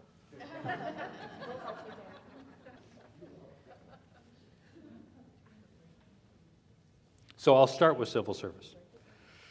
What am I supposed to do then? Okay, can you take me to the very last slide in the presentation? Okay, now you have to remember again. Okay, pop that one full size. The first step in the estimate of the situation in an operational analysis is always, what's the challenge? What is it you're trying to overcome, okay? That to me is the enemies of Canada. Okay, you can read them for yourself. Where did they go? State actors, global actors, internal actors. Now, you can add or subtract countries. This is my list. And I put each one of them there for a reason in my mind. We can talk about in Danny's room tonight. And Mexico got added not because of the gangs, but because of the most recent election where the new president of Mexico is a massive WEF supporter, which means everything and climate change, everything we do in all our trade agreements will be tainted when we talk about our continent. Global actors, I have a very distinct opinion about the United Nations, having served with them many times and seen what really goes on inside. They are an enemy, they are not an ally. For those of you that don't know, at the last Silk Road Initiative or Belt and Road meeting that was held in November last year, Xi personally invited them and 140 heads of state attended. Do you think that they were there to argue with Xi or to be told what to do by Xi? Okay? So the UN, WHO, the Club of Rome, WNF, you know all these names, and internal actors. And these are what I believe are the enemies internal in our country as we speak, okay? When you do the estimate of the situation, at the end of it, you must have a defined solution to meet the challenges from every one of those dots. If you don't, you haven't defined national security, okay? One of the six, remember, second one was national security. So that's part of the answer to the first question. The second question is the growth of the civil service. My wife always gets very mad at me. I always say my definition of communism is when more than 50%, 50.001 of the population of the country is dependent on government for their daily income. Once you've achieved 50.001, that government can never be voted out because no one will give up their income. Okay? Why did the civil service at the federal level go and grow by 37% in 2 years? Because they're now salaried and dependent on the Liberal government staying in power. Okay? So the civil service must be small, responsive, and let me tell you, there was never one doubt in my mind that I worked for Ralph Klein, he didn't work for me. So how did Jason Kenney work for the MOH and not the other way around? Unbelievable, okay? Yeah. Roger. Lieutenant Colonel, for your faithful service to our nation. You just briefly touched on the topic of the EDI. As a lawyer, I just want to let you know that the Alberta Law Society imposed a professional profile which has a domain of cultural competence, which only talk about the EDI, the equity, diversity, and inclusion. And you just mentioned that the EDI does not fit our national interest. So could you take us through that analysis? Thank you. I am a strong proponent of equality. I am an enemy of EDI. They are two different things. Okay? I believe all Canadians are equal and should be all equal in front of the law, all equal in front of the economy, all equal in front of our courts. But I also believe that the best should be appointed to any job. There should be no other determination. If you haven't earned the position and can't prove that you are the most qualified applicant, you don't get the job. There is no other requirement. If I can just go back to the civil service just for a sec, there's one last piece. I don't know if those of you that have saw Jeff Rath. Remember, I'm a guy who coordinates people. I'm not the guy with the brain. Jeff Rath is a constitutional lawyer, and he gave a beautiful presentation right here in Red Deer at the NCI. And there's two terms in law, correctness and reasonableness. And up till now, all an expert needed to do was prove that it was reasonable. There was a big threat to public health, so it was great to close schools. Correctness and reasonableness. If the expert had to first prove correctness, they would have had to completely show a cost-benefit analysis of the damage that would be done to a child if the school was closed versus the damage that was going to be done to the child from SARS-CoV-2. The answer to that is obvious. There was no possible damage to the child from SARS-CoV-2, and we knew that in February 2020. Okay? So it's an easy fix. It just takes a one-paragraph insertion into the administrative law of Alberta, same for all the provinces in Canada, and it then takes the onus off the private citizen to say, you're killing my child, versus the expert having to say, this is why what I'm going to do will do less damage to your child. And you can't have issued a single one of the every one of the public health orders would have to have had the proof displayed to the public of correctness. Yeah. And even in the court case, 2 years later when I was testifying, she only proved reasonableness, and the reasonableness was the world declared a public health emergency. That was all the proof required. Michelle? Two questions, if I may.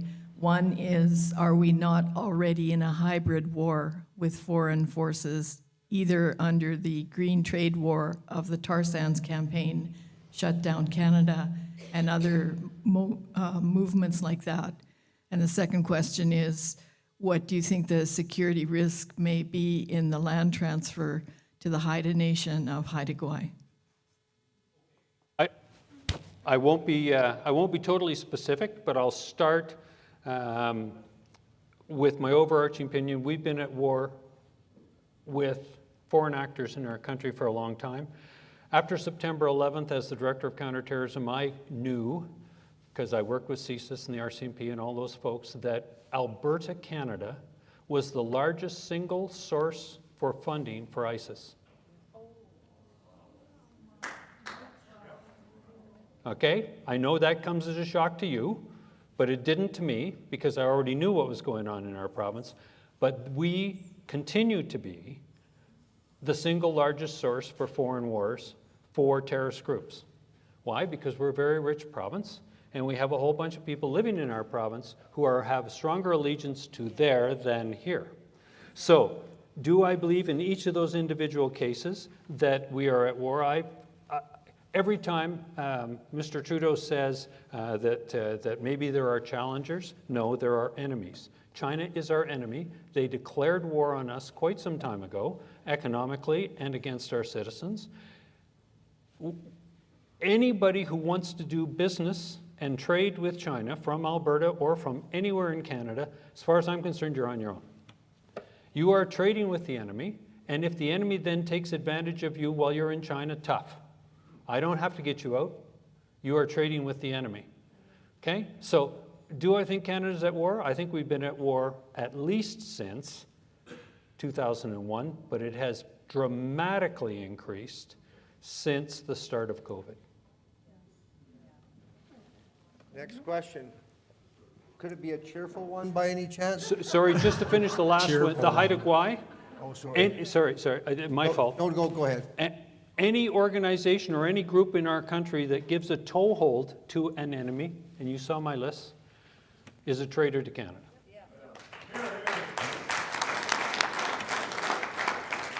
Thank you, Colonel. I appreciate your presentation, and maybe this isn't a fair question to ask of you, because I think it applies to everybody that spoke this weekend. We've heard that all of our systems are broken. Our political system, our medical system, our financial system, our education system, they're all broken. And as a Gen Xer, parent of 2 nearly adult children, my fear is that we're going to slide into civil unrest before we get this fixed. I appreciate all your solutions. Do we have the time, is my question. Yes, we do. Yes, we do. How many of you, and I mean this seriously, how many of you have lived in the middle of a civil war? Okay, not a one. I have. I've lived in a couple of them. Now, I had a rifle and I had a uniform.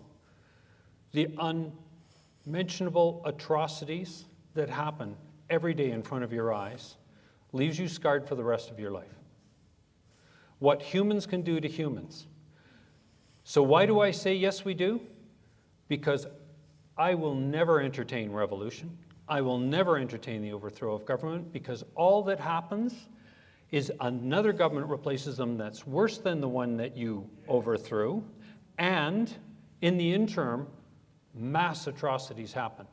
So we have to have time, and everyone in this room and all of the generations that are coming up need to step up. So how do we start it? There's a man sitting in the back of the room who's given some very clear solutions already. I really respect what Maxim says and does. I want to hear the same thing out of any federal politician, and I don't mean the leaders. I mean every single person that's running for MP, and if they don't say that to you, make damn sure you don't let them get elected. Okay? You have a vote, and you can organize your communities. You can stop every day, one little bit at a time.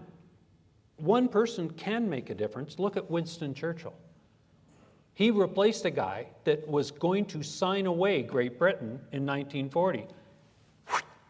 You each have a voice. You can all do something. I look at Art Hanger and Eric. They're trying to gather the group of groups because there's so many groups out there trying to do it, but instead of doing it individually, make your vision. Define the 6 national interests and then define your part of your group in those national interests. What's the key thing that you bring to the table? And I believe this is what we need to do for governance. This is what we need to do, but know where you're trying to get to in 25 years. Remember, it took 40 years for our children to go from self-reliant individuals to people that want to live in the basement and let someone else manage their risk. This isn't going to change in a year, folks. It's going to take at least a generation to walk it back, but never, ever advocate for revolution. Please. Well, I think we should have a round of applause for that, for all of us who are willing to fight for that. You're the last question. Thanks for being there. Go ahead. Thanks again for the presentation, most encouraging, and thank you, Colonel. I just wanted to ask you about, in terms of the chemtrail conspiracy, if DARPA is involved, and I don't know how you can spray heavy metals over public airspace without military somehow getting the clearance for that. I just wondered if you could speak to that, because it's a big issue, and there's a whole lot of, dismissing it, and yet the reality of the evidence out there is pretty compelling. We know for a fact that people are trying to use spraying to create weather events. They've well documented. They're very proud of it. There's a whole bunch of tests, and it's not secret, right? That they publish their results to try and make rain happen in funny places. Is it a worldwide network? I've never seen anyone that could keep a secret that big that long, but after COVID, I don't disbelieve anything. But the fact remains is we've got this little piece of the North American continent. So make damn sure it doesn't happen in Canada. Because my wife and I always joke, the only thing that humans haven't been able to screw up yet is the weather. And if we put humans in charge of it, we'll screw that up, for sure. So I believe it's absolutely insane that we want to do that, because the effects are far-reaching and long-lasting. And we know for a fact that they've done it in a number of other countries. Don't allow your politicians to believe that that's a good idea for our country. Okay? Don't mess with the weather. It's going to mess with us anyhow. People ask me, do you believe in climate change? And my instant answer is yes. The climate has changed on this planet for the whole history of the planet. The question isn't, is climate change real? Yes, it is. It's what is the major drivers of it? And there's this big orb that way, right? And it is not, humans have always had an impact. So have the deer, so have the friggin' bears. People look at me and they say, it's just terrible, the beef industry, the cattle fart. And I always look at them and I say, do you know that there used to be 120 million buffalo that roamed the prairies before the white man came? So the 12 million head of cattle in Alberta are a little tiny piece of the ancient buffalo herd. All of the cattle in North America doesn't equal the bison that used to roam the Great Plains. So yes, there's climate change, and yes, it's always been there, and we modified it greatly by killing off all the friggin' buffalo and then slowly replace them with cattle. Yes. Thank you very much. Okay, let's give him one more standing ovation. We got to stand up to go for coffee anyway, so let's give him another standing ovation. Thank you. We'll see you tonight. Yeah, obviously, yes. I'll see you tonight. Okay, it's coffee time. Let's have a coffee, and then John can, that's an unenviable task to have to follow that, but John will be up to it. So let's have coffee, and then we'll. Send that to me, please? Oh, what are we at here? Let's. One of my meetings. No, yeah, we need a break. 3:50. We'll start at 3:15. Give us 18 minutes. Then I will send it to you electronically. 18 minutes. Thank you. Thank you. And I appreciate everything you've said. Thanks. Sir. Super. Super. David, it was beautifully organized, and I radically disagree with you. Good. And if you want a good argument, phone me up and I'll argue with you for as long as you want. No, I'm retired. I just do these things.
Sorry? Oh, yeah. Do I have a slideshow? All right. Okay, folks. Okay, folks. We're almost done. We're almost done. Patty, you're giving Michelle a bad name. People are saying, why is Michelle still standing up? Then, of course, Michelle's still standing up, too. Valerie Price. Come on, you ladies.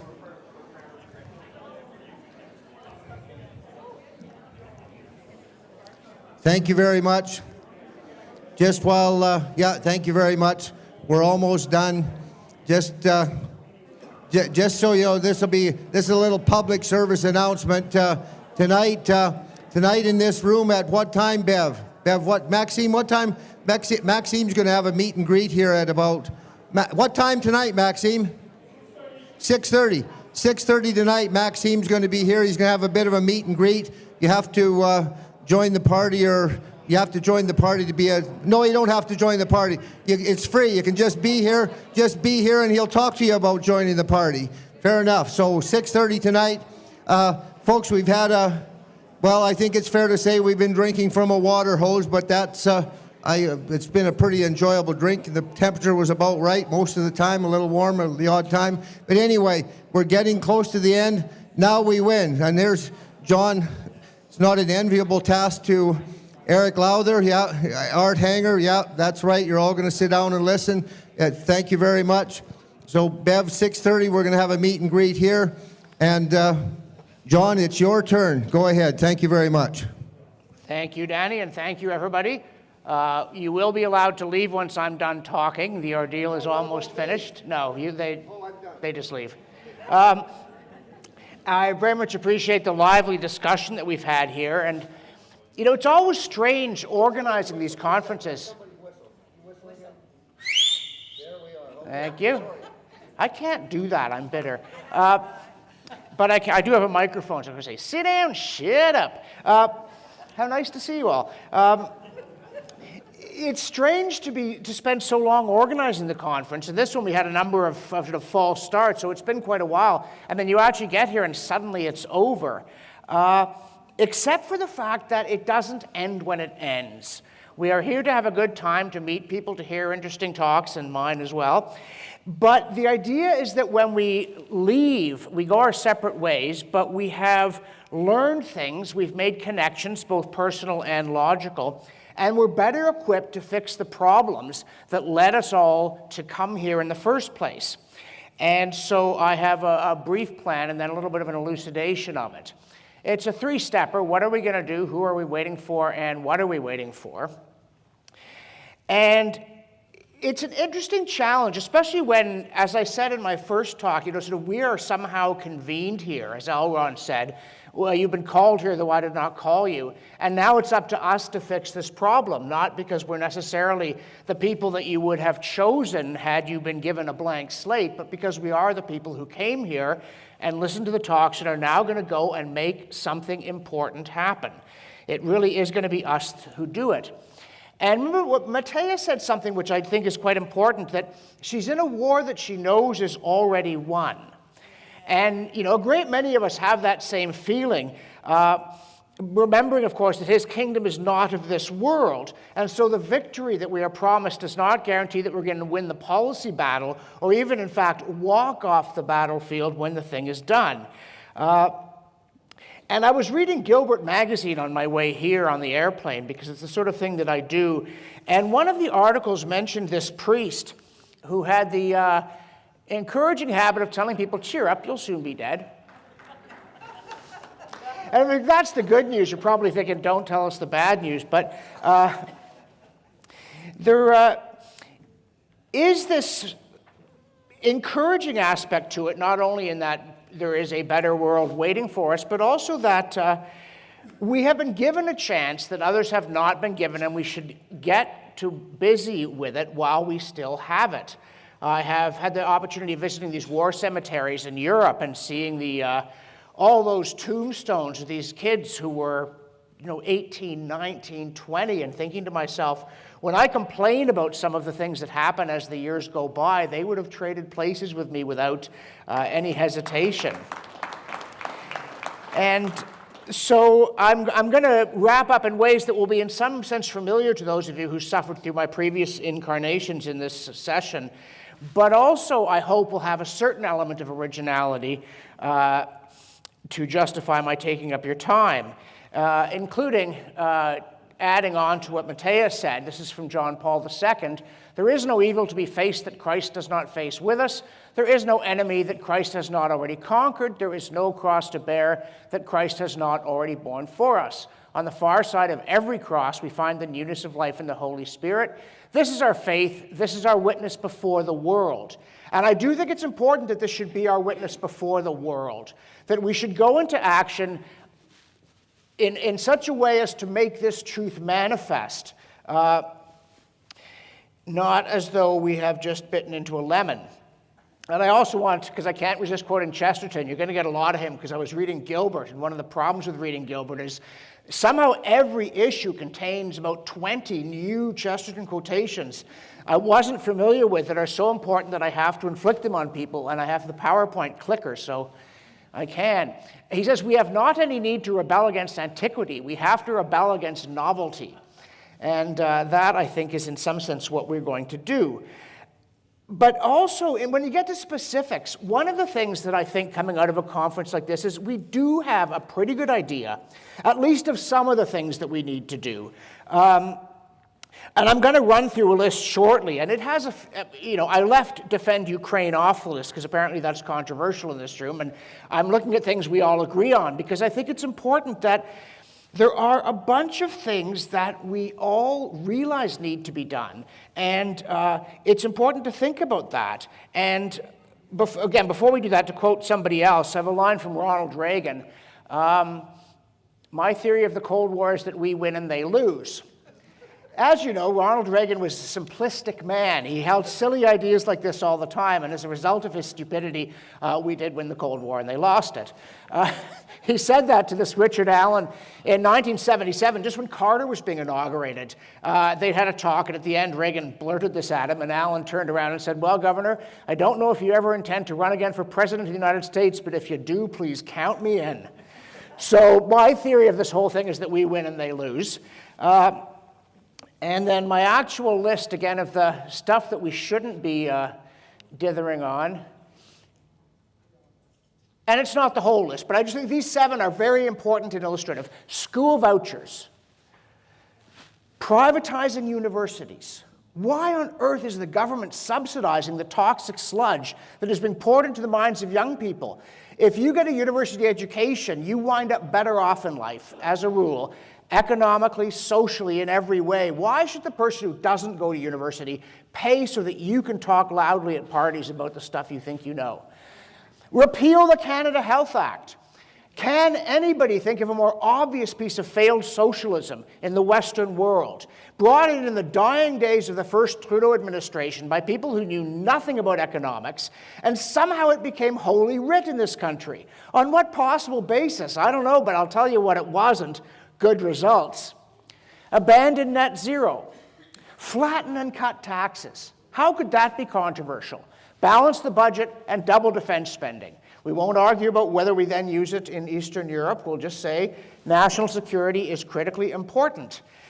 And to take school vouchers as just one example, to me this is an astonishing situation because everybody knows the school system stinks. And there's an obvious way to fix it. And the only reason it seems to me that it doesn't happen is because of this you can't say that. You know, as Paul, nobody does that. Well, good, nobody has arrived. And by the way, Stockwell Day, who had, I think he praised me, he mentioned my habit of having a lot of quotations. And then he quoted John Stuart Mill. So in his honor, I'm going to quote John Stuart Mill.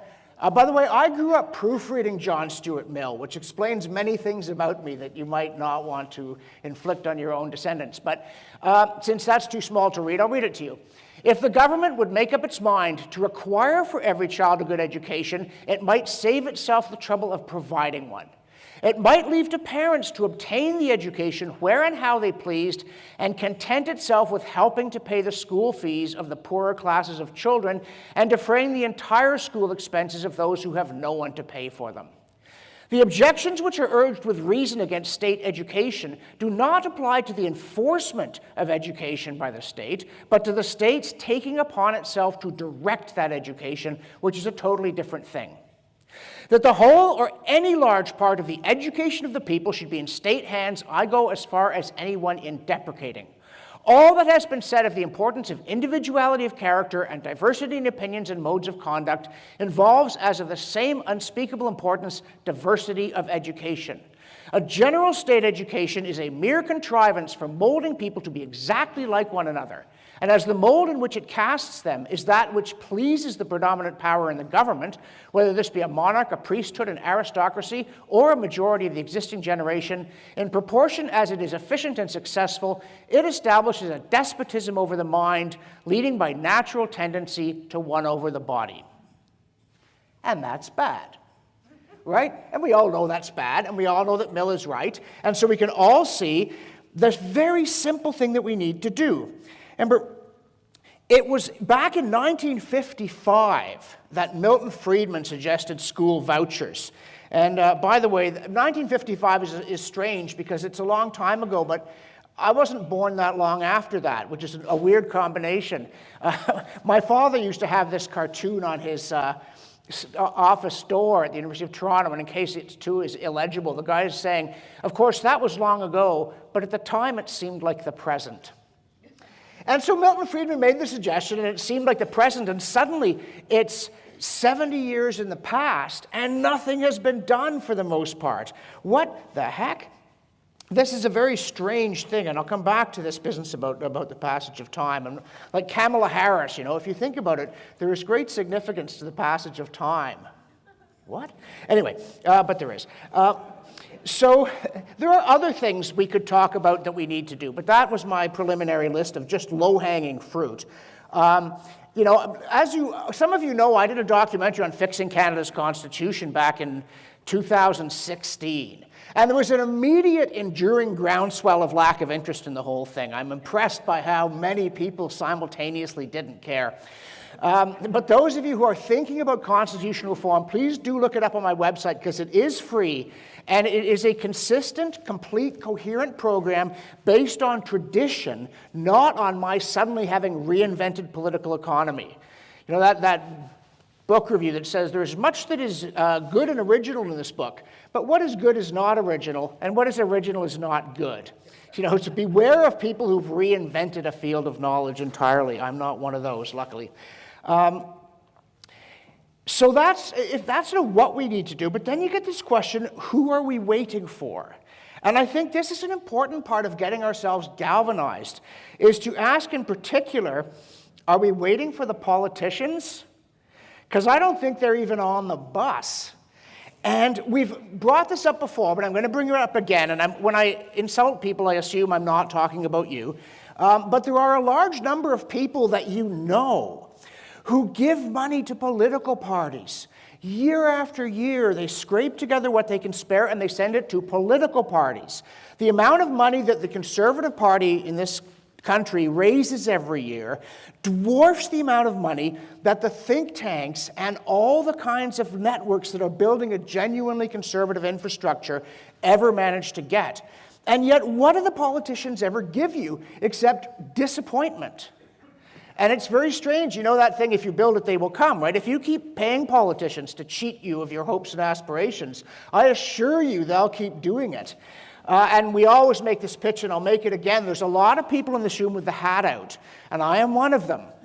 If you think what we are doing is important, please find $2 a month for each of us. You know, I was one time, shortly before he took down the numbers on his fundraising, when Jordan Peterson was rising to international fame because he wouldn't back down and he kept telling the truth, and he'd set up this crowdfunding thing, and he was getting something like $50,000 a month, which is like, you know what they say, rich or poor, it's nice to have money. But then I looked and I realized that was from over 8,000 people. So the average contribution was under $7. Let's make sure we do that. And for some of these groups, I'll give you $5, you give me $5. Neither of us is really better off, but it looks better. And it's just part of building momentum. But please do understand that if you give money to political parties, not to the people who are moving the goalposts, then you're going to get what you've always got. And as Dr. Phil says, how's that working for you?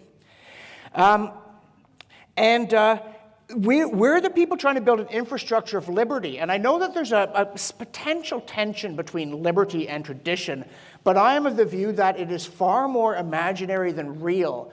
Because, again, I was reading Gilbert magazine, and these are the kind of things Chesterton tossed off, one after another, with this astonishing brilliance.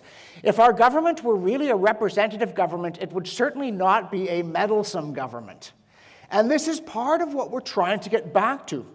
A government that, like Robert Peel said about the police, really is an extension of the people, doing professionally what the people would do because it is what they want. The police are only meant to be the professionals enforcing the same standards and giving the same protections as we would all do. And when we start to do things like get photo radar tickets for going 62 in a 50 zone, and I picked that example at random, I feel that this compact has been violated. And there's so many ways. When I get a call from the city officials, they show up to threaten me that they are going to bulldoze my front yard and fine me for it because I have allowed a meadow to appear, nurturing the butterflies and the bees and the pollinators. I feel that this is not really my government. It's this strange group of people in tactical vests with 6 weapons dangling from their belt who have somehow taken over. And again, we have governments that are infinitely meddlesome and don't seem to feel that in doing so they're violating the spirit of traditional Anglosphere liberty, but they are.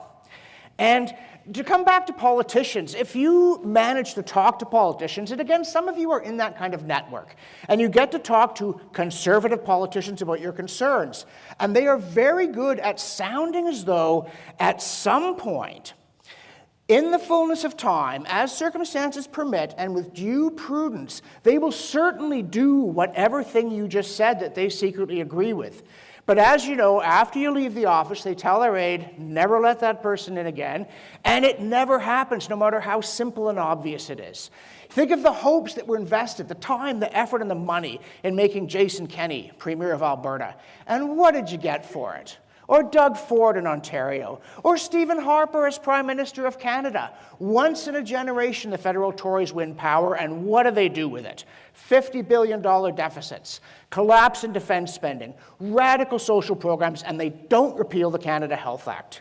Even though Stephen Harper was a libertarian, remember the big knock on him? He's this brain in a jar who didn't believe in government. Well, when he got into office, he sure believed in government. And some of you may remember when he was head of the National Citizens Coalition, he was a vehement opponent of election campaign finance gag laws. But when he got into office, suddenly he thought that shutting up people who were criticizing him was just a fine old thing to do. So governments do this to you, politicians do this to you again and again. So don't wait for the politicians, please. I realize, again, in this room, that's not a reflex. But it's not going to happen until we make it happen. And again, as I may have mentioned, I was reading Gilbert magazine. Look, it even got into my slideshow. And I really do recommend that you subscribe to it. It's the magazine of the Society of G.K. Chesterton. And how one guy could have a society that publishes a magazine for 25 years full of original material, that is a tribute to the genius of G.K. Chesterton and the determination of Dale Ahlquist. So there was this piece by David Beresford, and he was writing about Atlas Shrugged, and how he really disliked Ayn Rand's novel because it seemed to him to glorify all that was worst in human beings. And he said that the people that he knows, whether they're rich and successful or poor and humble, are on the whole nice and generous with their time and their effort. But then he said, in one sense he was wrong. The book was prophetic, not because Atlas shrugged, but because the world sitting on Atlas's shoulders decided to jump off. 2 years ago in Canada, every institution in Canadian society rejected the help of their many dedicated volunteers and outlawed public participation in clubs, amateur sports, education, and religious observance. Any gathering of 5 or more were prohibited, even in our homes. Christmas and Easter were canceled. Sunday Mass was canceled. Religious services were outlawed, whereas liquor stores, pot shops, big box stores, and professional sports were all kept open. The lines of demarcation were obvious. If it freely benefited families, helped the elderly, or made life better for people, it was canceled. Youth curling, gone. House league hockey, gone. Public arenas, locked. Public pools, public parks, public walking trails, shut down. Access blocked with padlocks and chains, patrolled by the police. People, including children, were fined, sometimes pushed violently to the ground and then arrested. Funerals, weddings, baptisms, first communions, these were outlawed.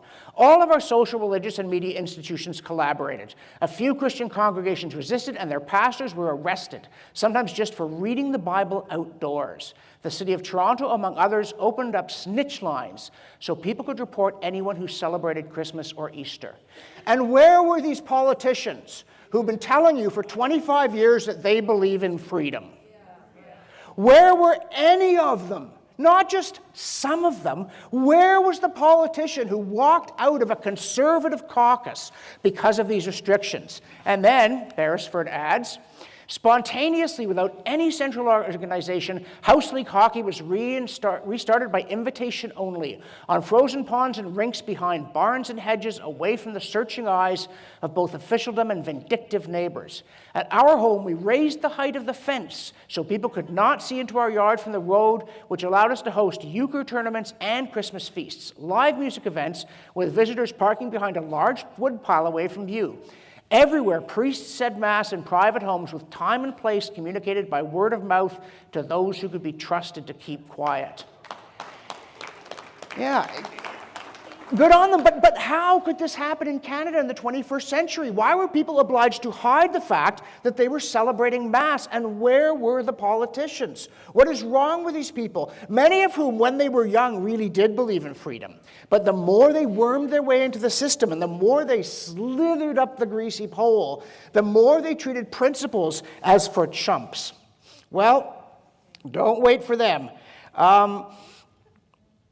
And it didn't matter what partisan stripe the government was. You got this stuff because those politicians who claimed to be conservative were kidding themselves, you or both. And you know, as Ralph Klein famously said, you know, show me a big enough parade and I'll get in front of it. So we've got to create this parade that says that that's the real Canada, not those masks. And I recently wrote a column heckling the mayor of Calgary for her handling of the water. And I mentioned, I screen captured it in case you took it down once I said it, that on her official bio on the webpage, she's wearing a mask. In 2024? Like, you liked that stuff, didn't you? I mean, and again, she didn't ever say she was conservative. There is a line I occasionally quote from Tony Robbins, and I think I've mentioned to you, I'm not big on these success gurus, but Tony Robbins is tall, and I've always wanted to be tall, so I think, okay, perhaps with his methods. But he did say, nobody ever said on their deathbed, I wish I'd watched more television. And this led me to kind of make a list of things people don't say on their deathbed that they wish they'd spent more time doing. And the funny thing, of course, is that a lot of the things you'd put on that list are things that you're going to go and do tonight, or at least I probably am. But one of them that I thought of while I was getting ready for this conference, I wish I'd spent more time compromising my principles. So many people, and this includes people in politics, when they're out of it again, they'll say, you know what, if I had it to do over again, I'd speak up. And it's like, well, great, thank you. The courage of the ex-politician brings a tear to my eye. And I remember, like, not to reveal to you horrifyingly what a petty person I am and the grudges I hold, but I was a Reform Party researcher a long time ago. And I went to Ottawa to work for them and got stuck. It's why I'm still behind enemy lines. But over and over again, I would have these arguments with everybody from my immediate boss all the way up to Preston Manning, telling them, We need to stick to our principles. We need to be bold. We need to get out there with controversial proposals that we've thought through, and we need to stand up for them. And I was told, oh, John, you don't understand how the real world works.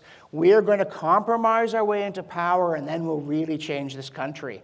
And, you know, of the people that I had those arguments with, I'm still in Ottawa, and they're not. And there's a reason why that is true. And on a somewhat less sour vein, I was recently talking to somebody, a couple of years ago, which is now recently, like actually, to me now, like a quarter century ago is recently. But I was talking to somebody that I've known loosely in the public policy world for decades. And he commented to me that he was depressed by how many really good ideas he'd been involved in putting forward over the years, and how few of them had ever gotten adopted by governments. And in fact, he said to me, you know, I've always thought that you were a little too raw, you're a little too rough-edged and a little too blunt. But he said, you know, maybe, in fact, now that I've seen what happened, it would have been a good idea if I'd been a bit more that way too. And I was like, well, gosh, modesty forbids me to take a bow, but it's important to realize that what this guy was talking about were ideas that really were good ideas, carefully thought through, researched, presented with clarity, and yet they bounced off governments. And again, it didn't matter what the partisan stripe was. If the government was already going to do it, they would say, and this has been recommended by so-and-so. But if they weren't going to do it, there was, who's that guy? And by the way, there is a whole branch of economics devoted to why governments don't do smart stuff. And it's called public choice theory, so that nobody will ever go anywhere near it. This is a name that not even a PR expert could love. But, you know, the bottom line is that politicians and bureaucrats respond to incentives, like all human beings.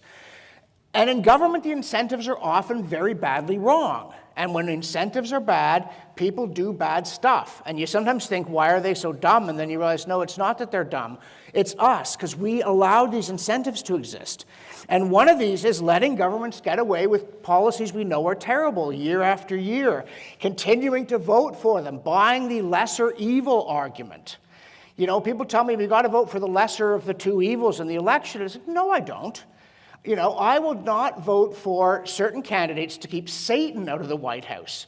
And if the only candidates running are Satan and this other person I won't vote for, that's not my fault. I remember one time someone framed it as, which of these two villains from Game of Thrones would you vote for? And luckily, I had no idea who either of them were, but I said I wouldn't. I'd write a cast and vote for Gandalf. Right? You can always make a change if you can believe that the change can happen. And of course, it's a messy business. Again, I think I'm going to quote G.K. Chesterton from Gilbert Magazine here to break the pattern. Is that democracy as a failure is better than dictatorship as a success. So, having said all of that, and without wishing to take any more of your time as the winged chariot thunders toward us, it's funny that as I was thinking about what to say and how to wrap up the conference and inspire everybody, I kept thinking to myself, what exactly are we waiting for? And, you know, there are several reasons why you don't want to hang around waiting for yourself to do good things. And one of them, of course, is that I'm not nearly as young as I was when I was a lot younger than I am now. So partly it's personal, I guess, but it's also because you strike when the iron is hot. Including in politics. There's a maxim in politics that an incoming administration has about 6 months to do big things. And by the time, if 6 months has gone by, the bureaucratic opposition will have organized, people will have settled in, they'll have stopped believing in whatever it is they came for. As somebody said about people in, I think the George Bush Senior administration, they didn't have ideals, they had mortgages.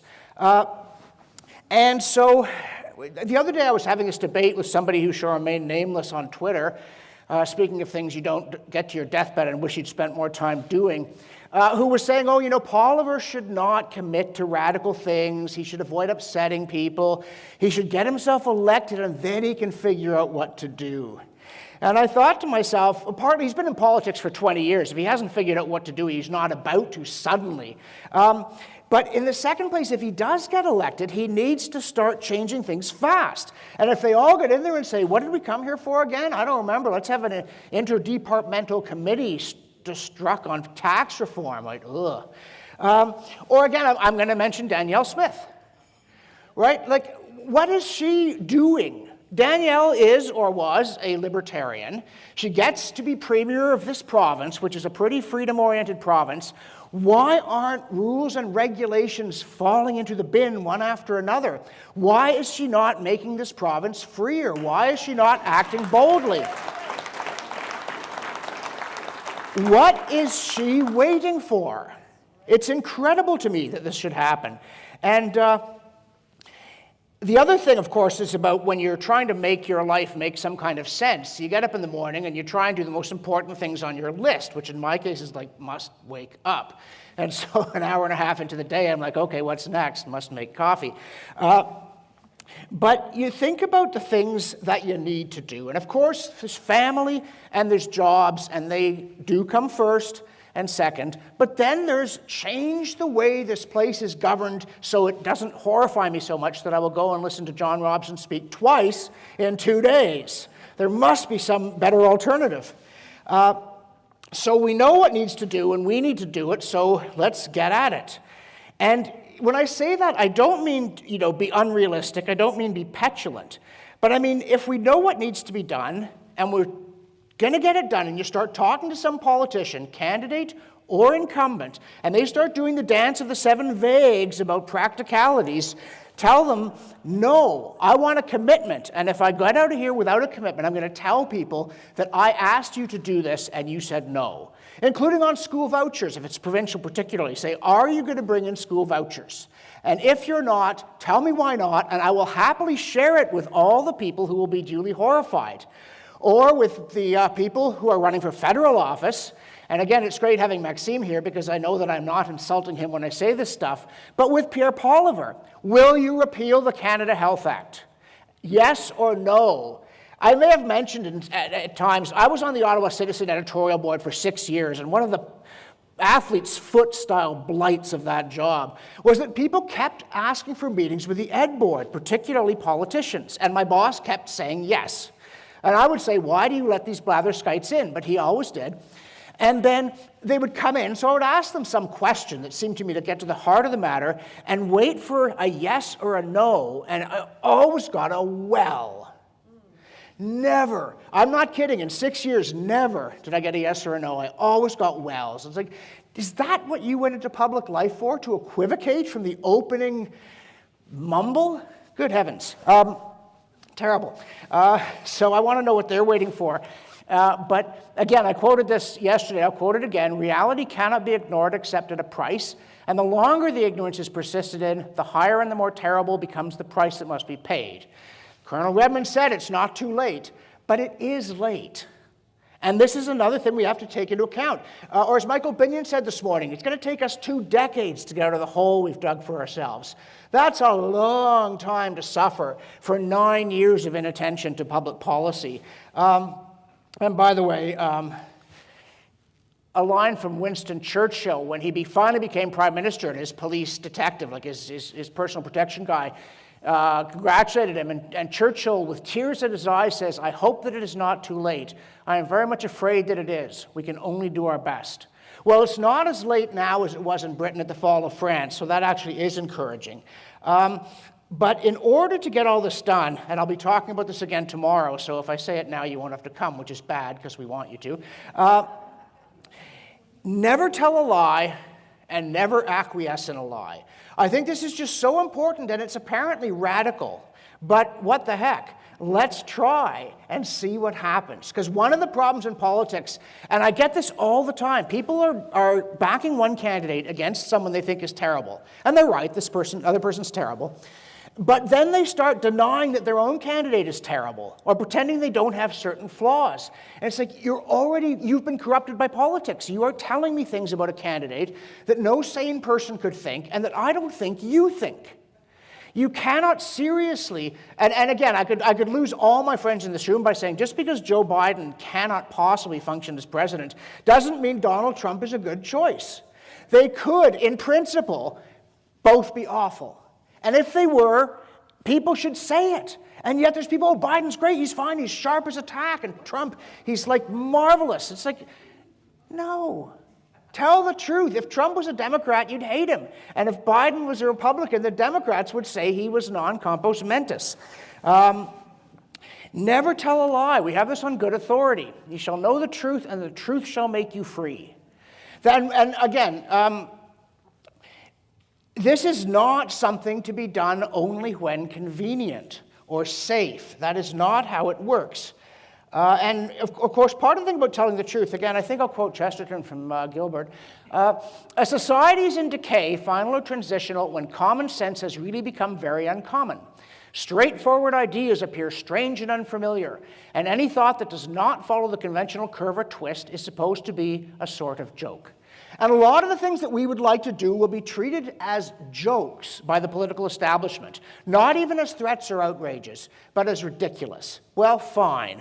We will see who gets the last laugh if we persist. If we say, no, it is actually the conventional wisdom that is so weird. Like, again, that the Canada Health Act is working. Who could possibly observe the situation and think that?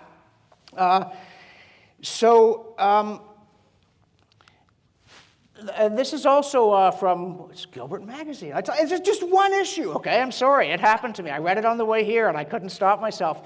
That Father Ian Boyd, just passed away, commented that Chesterton never writes about religion so much as when he is writing about something else, because for Chesterton, church wasn't just on Sundays. And I know that you're not all Christian. I don't think you're all Christian. Maybe you're all Christian. But here's what Chesterton said about it. It's from Gilbert Magazine.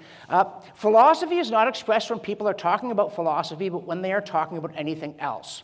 So if we have principles, if we really have principles, we believe in our principles, we live our principles, they infuse our politics. And if one of our principles is never tell a lie, never acquiesce in a lie, then we do not put up with the deceits of politicians, even in private conversations with them. We say to them, that is not an honest or an honorable statement, and if you do not correct it and live up to what you say, I will no longer support you financially or in the ballot box or in conversations with other people. And we don't put up with nonsense just because it's typical of the elites. Again, this is Chesterton from Gilbert Magazine. The man who says there are no sexes or no nations fares simply and precisely like the man who says there are no chairs and tables. He falls over them. Right? We know these things to be true, as we know that people who ignore the rules of economics or neglect national security or scoff at faith and honor bring ruin upon themselves and their societies. So don't wait for social acceptability. This is Chesterton from Gilbert Magazine. Talking about serious questions is a pleasure. It is perhaps the greatest mere pleasure known to man. Even devils, as Milton truly perceived, would discuss theology. Theology is a pleasure, but in our time it is a secret pleasure. It is enjoyed in dark corners like a vice. And by the way, one of the reasons I became a huge Chesterton fan is that he was saying stuff like this more than 100 years ago. That he had discerned the direction in which modernity was going with an amazing, compelling prophetic clarity. And when someone's predictions are that good, you got to figure that they understand things better. Chesterton helped bring me to Christ because I thought to myself, if this man is a Christian, I'm missing something about that religion. But, I mean, and you know what Paul said about whenever he wants to talk politics, his family's like, oh, Dad. And yeah, there's people who aren't going to want to hear it from you. And don't be a pest. Don't be obnoxious. But if you are talking about public affairs, talk about them seriously and find joy in doing so. Say, we are fixing a big problem. We are making a better country. And this is a great, exciting adventure to be engaged in. Now, I do always also have to remind people here, please, to do this in such a way that you persuade people, that you are an example, that the light shines through you, not the darkness. Again, we get this from a pretty authoritative source. As Peter says, be ready always to give an answer to every man who asketh you a reason for the hope that is in you with meekness and fear. Meekness meaning mild-manneredness, not mousiness. This is the King James. And anybody who doesn't like the King James on theological grounds, I'm just going to say it's the greatest prose ever written, and I'm, for now, sticking with it. So do it in a way that brings them into the adventure. Don't do it in a way that drives them away. And beware, and there are people in this room, and I will not name any of them, but there are some, not that which goeth into the mouth defileth a man, but that which cometh out of the mouth, this defileth a man. Do not give in to the darkness. Do not become obnoxious. Please don't swear. Don't insult people in idiotic ways. Don't fall into the dark habits. I know. I myself, by the way, on this, I don't know what I'm supposed to call it. Twitter was fine by me, X, right? So if you post something, do you X it out? But anyway, I will not repost things with cuss words in them. And often there's a really good post, but the person just got potty mouth in the middle of it. And I'm like, why do that? I was just having an argument. I'd said that everything Trudeau touched turned to lead. And somebody said, you should have used the word we were all thinking. And I proceeded to quote my favorite political insult of all time, which comes from Benjamin Disraeli about Lord John Russell. He said, if a traveler were informed that this man were leader of the House of Commons, he might begin to understand how the Egyptians worshipped an insect. Now that's an insult, right? Beep you is not. It defiles everybody. So yes, the truth will offend people. We were warned of that today, and it's true. But don't use the truth as an excuse to offend people. Offend them if you must, but only because they're not willing to hear the truth, not because you clobbered them with it, instead of inviting them in with it. And again, coincidences are sometimes not coincidences. There's somebody who sends me a lot of material via email, including quotations as well as humor. And this morning, oh, sorry, it's not that one. This is just about controlling yourself. Angry people want you to see how powerful they are. Loving people want you to see how powerful you are. We want to inspire other people to believe that together we can improve this country. And we have to be careful about our tone for their sakes and for our own. So please really do believe that. Yeah, and then that was where this thing, which was on a t-shirt at a dojo. So that's why from the sublime to the sweaty. But you know what? Wisdom is wisdom wherever you find it. And so do exercise some discipline. And then Tanya mentioned that passage from Jeremiah about girding your loins. And if you've ever wondered what girding your loins is about, right? Like, how did loins get in here, and why would I gird them? I finally found out the answer to that. The Israelites tended on the whole to wear toga-like robes with a belt or girdle, right? And then if you were about to go into combat, you don't want to trip over this thing because it's down to your knees to keep you reasonably cool in the desert. So you'd pull it between your legs, get it up tight behind, stuff it into the belt, and then your legs were free for action. So this is what girding your loins is about. And if nothing else I say is useful, perhaps you'll remember that and bore people with it somewhere at some time. But yeah, we want to gird our loins, and we want to do it saying we know what needs to be done. We're not waiting for anybody else, and we're not waiting for ourselves either. We're going to do this thing. And again, this is Chesterton from Gilbert Magazine. He said, against such this aching vacuum of joyless approval, that's the kind of progressive vision of progress toward a state that doesn't resemble happiness. There's only one antidote, a sudden and pugnacious belief in positive evil.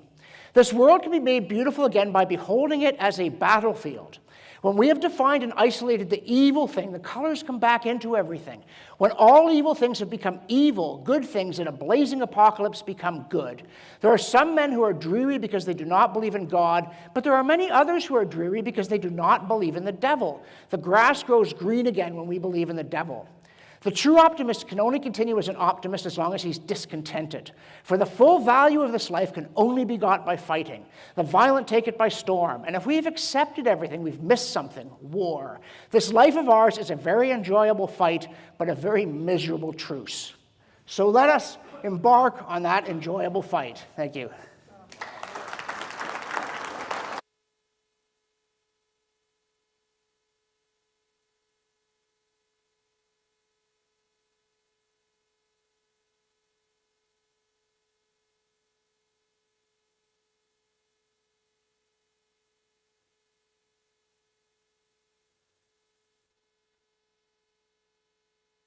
Apparently put it close.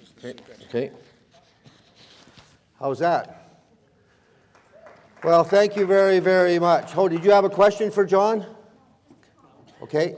I'd like to very much tell him how much I appreciate the way you put words together, and I especially enjoy your wit.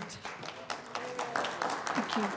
And I also want to thank you, Danny, for the incredible job you did. I know it's not an easy task, but you, as usual, pulled it together, and thank you again. Thank you very much. Thank you. Yeah, I had a question for John. Tell me your opinion of this, John. When I criticize Pierre Poilievre for supporting the climate scare, which he does, unfortunately, people will say to me who support him, but you want Trudeau to stay as prime minister.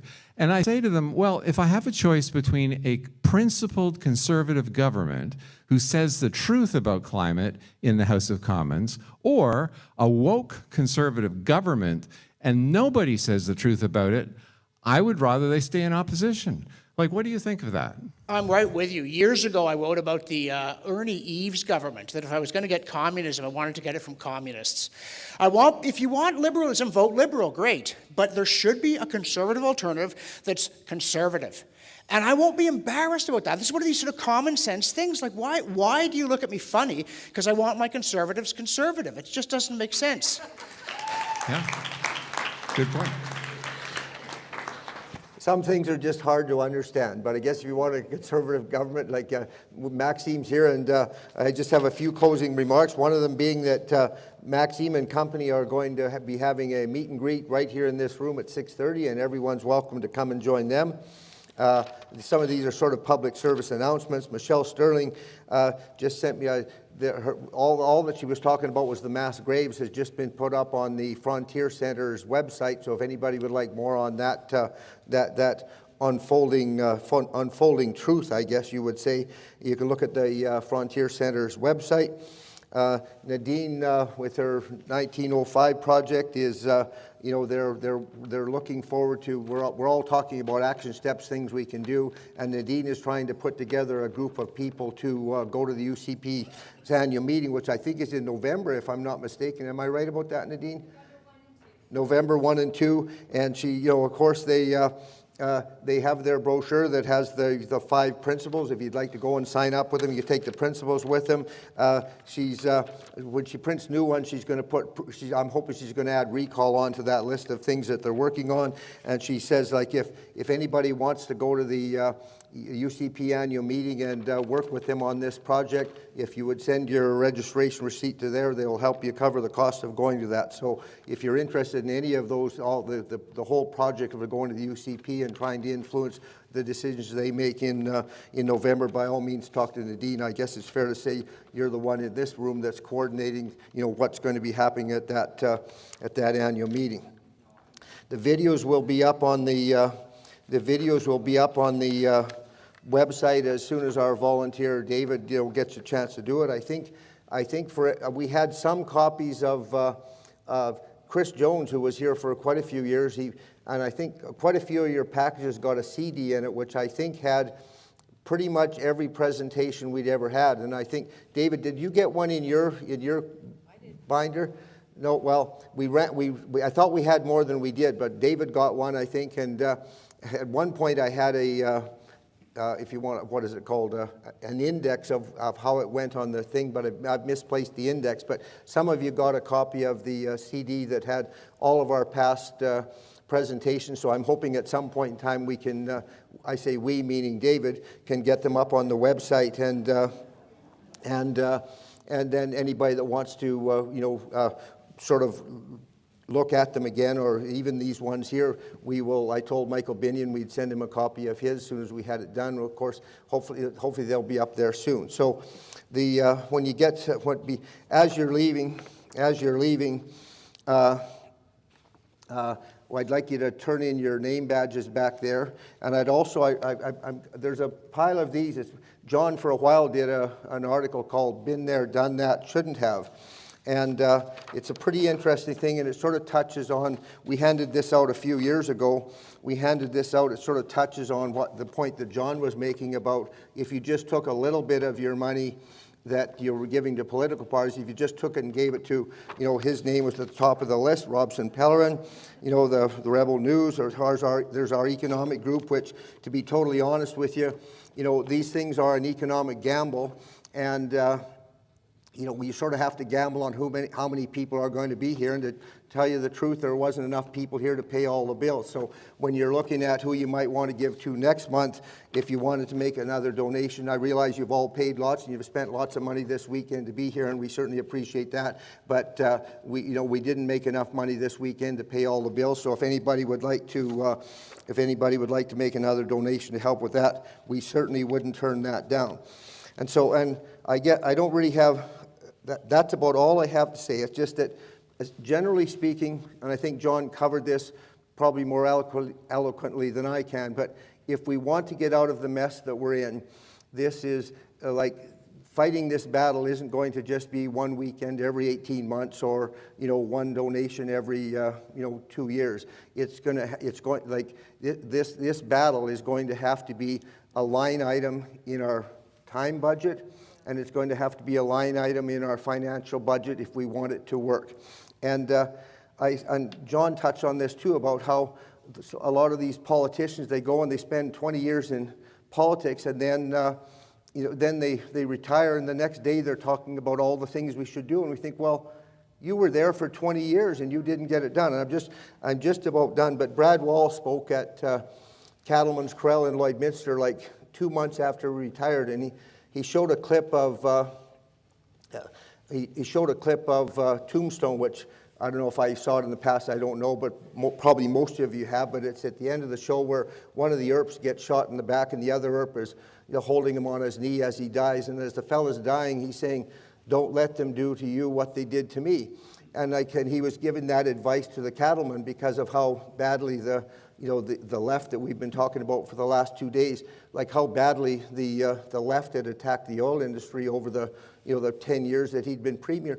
And so then you think, okay, for 10 years you were in charge of the province, like you led the province, and like 2 weeks after you're done your job, then you come and you give us advice who've been working on this for the whole 10 years, trying to finance it by selling apple pies.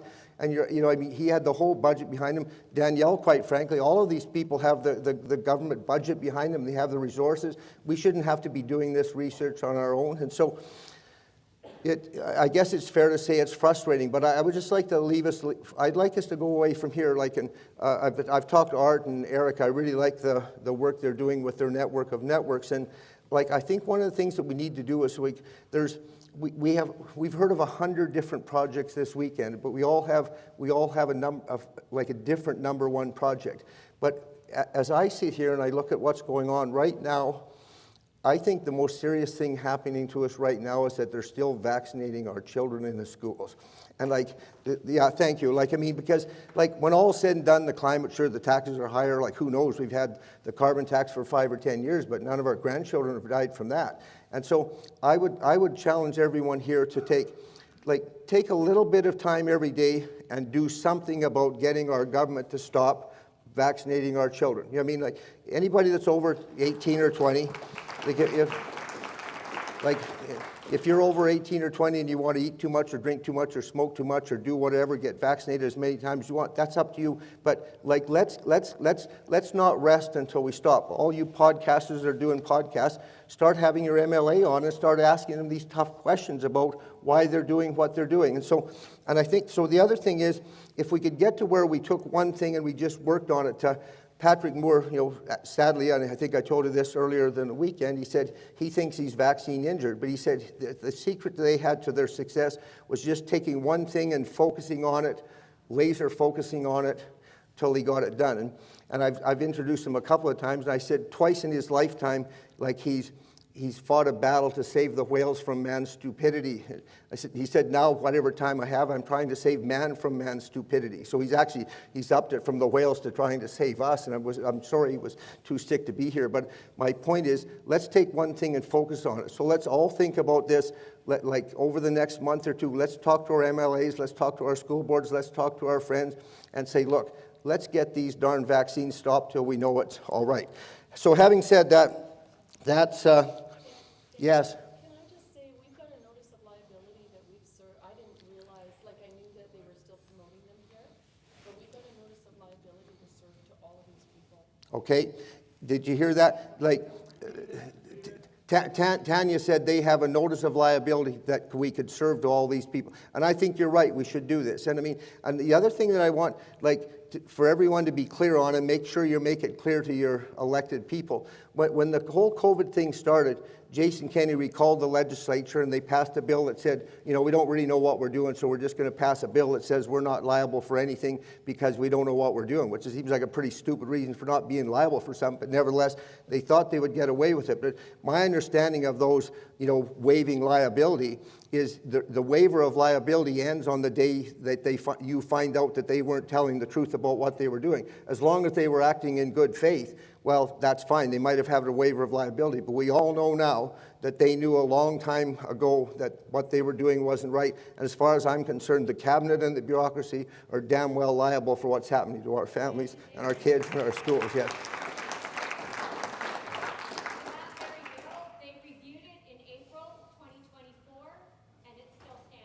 Well, they think it still stands, but I mean, I guess if we don't get it to a real court, we certainly should take it to the court of public opinion and say, look, we think you are 100% liable. Sure, I'll take a question from you. You can just yell it out and I'll repeat it.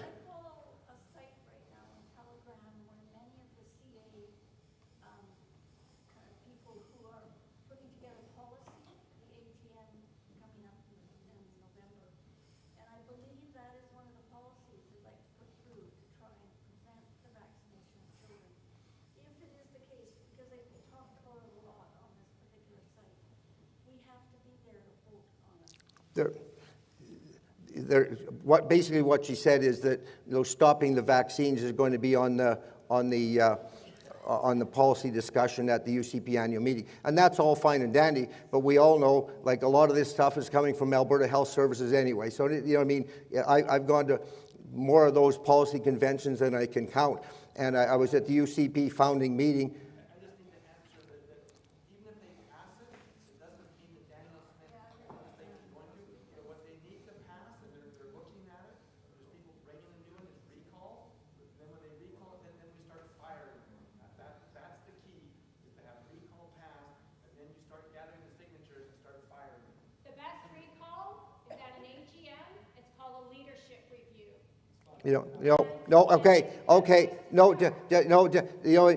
We had a leadership review. Like, we spent 2 years who did we get rid of? And we got Jason Kenney back. And then we spent 2 years getting rid of him. But all it causes is chaos.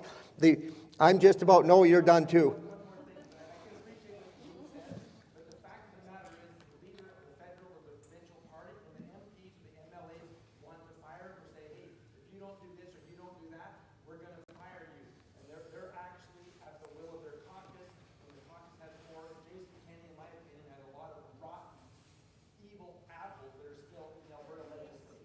See, no, okay, yeah, I think you're right, Paul. I'll clap to that. But how many people saw Tucker Carlson interview Donald Trump? John's best friend, Donald, yeah, right, yeah. Yeah, some of us saw them. But anyway, Tucker Carlson said, what happened to Bill Barr? He was such a talented person, he was so bloody useless. And Donald Trump, he said they were talking about impeaching him, and he said he was so terrified of that, he was wetting his pants, he was scared to go out of his office. Here's a guy who was one of the most powerful people in America, and he's afraid of being recalled. Like, people, you know, that don't like the idea of recall will say, like, oh, if you do this and you do some of the tough things you're talking about, they'll want to recall you. And I mean, I know I've traveled with Paul enough to know that he knows if 50% plus one of the people want to vote me out, I'll be happy to go home and work and be with my family. But, like, we have to do things that we believe need to be done, and we don't. Those are people that are doing what they really want, what they really believe needs to be done. We don't have to be worried about being recalled, because if the majority of the people won't stand with them, it's not going to happen anyway. So I think that's where we're at today. We've said, look, we're pretty much all like-minded people here. One, I'm getting soft in my old age. John won't let me chair this next time.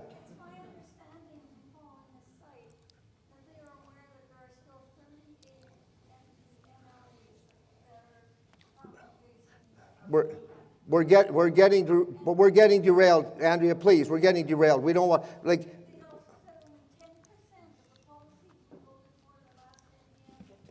You know what, Andrea?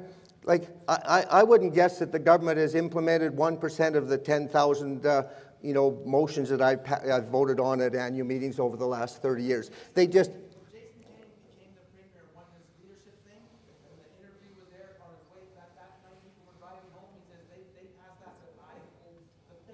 Yeah, that's how it works. So if you can't fire them, you're just fooling yourself. But in any event, so do me a favor, leave your name tags at the end. Please consider thinking about making another small donation to save my grandchildren's inheritance. And I will just close with. David, you have a question? Yeah, just one more thing. The conference is now on the Freedom Talk website.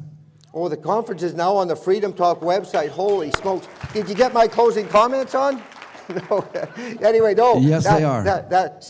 What an amazing thing. Thank you very much. And so now tomorrow again at 1 o'clock tomorrow, John's going to be talking, as he said, he's going to be talking about the power of telling the truth. And this would be a good chance for us to see like how many people can actually drum up some support with their, you know, Twitter followers, Facebook followers, and all that sort of thing. Try and get the message out. Let's try and get some interest in coming right back to that. We can be back in this room at 6:30 for a meet and greet with Maxime. We can be back here at 1 o'clock tomorrow to listen to John talk about, I'm sure it'll be as entertaining tomorrow as it was today, especially for those of us who can't remember tomorrow what we were talking about today anyway.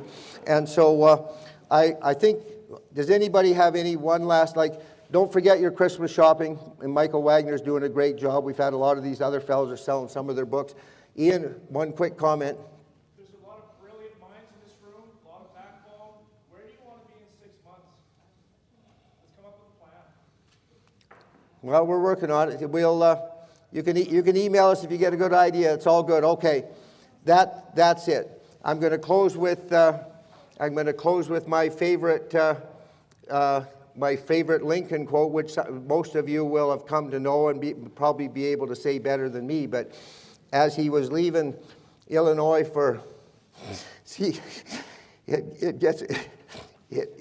would think it would get easier to say this because, like I've said it quite a few times, and I practice it at home sometimes too. But anyway, as he was leaving Illinois for what turned out to be the last time, he said, "As I leave you," he said, "the future seems uncertain, and it is not certain when or if we will meet again." But he said, "What is certain is that you have become an important part of my life, and I will always cherish the time that we've spent together. And as I leave you, I will pray that the one that can come with me and yet stay with you will bless us all." So I'll just keep praying that he will bless us all and bless you, and we will look forward to seeing you sometime later this evening. We'll probably, we'll all calm down. We'll have a few hugs and a few drinks of wine, and then I guess tomorrow we'll get up and we'll start fighting for a better Canada. We'll take some action for Canada starting tomorrow morning. Thank you very much. Yeah, thank you. Yeah, thank you very much.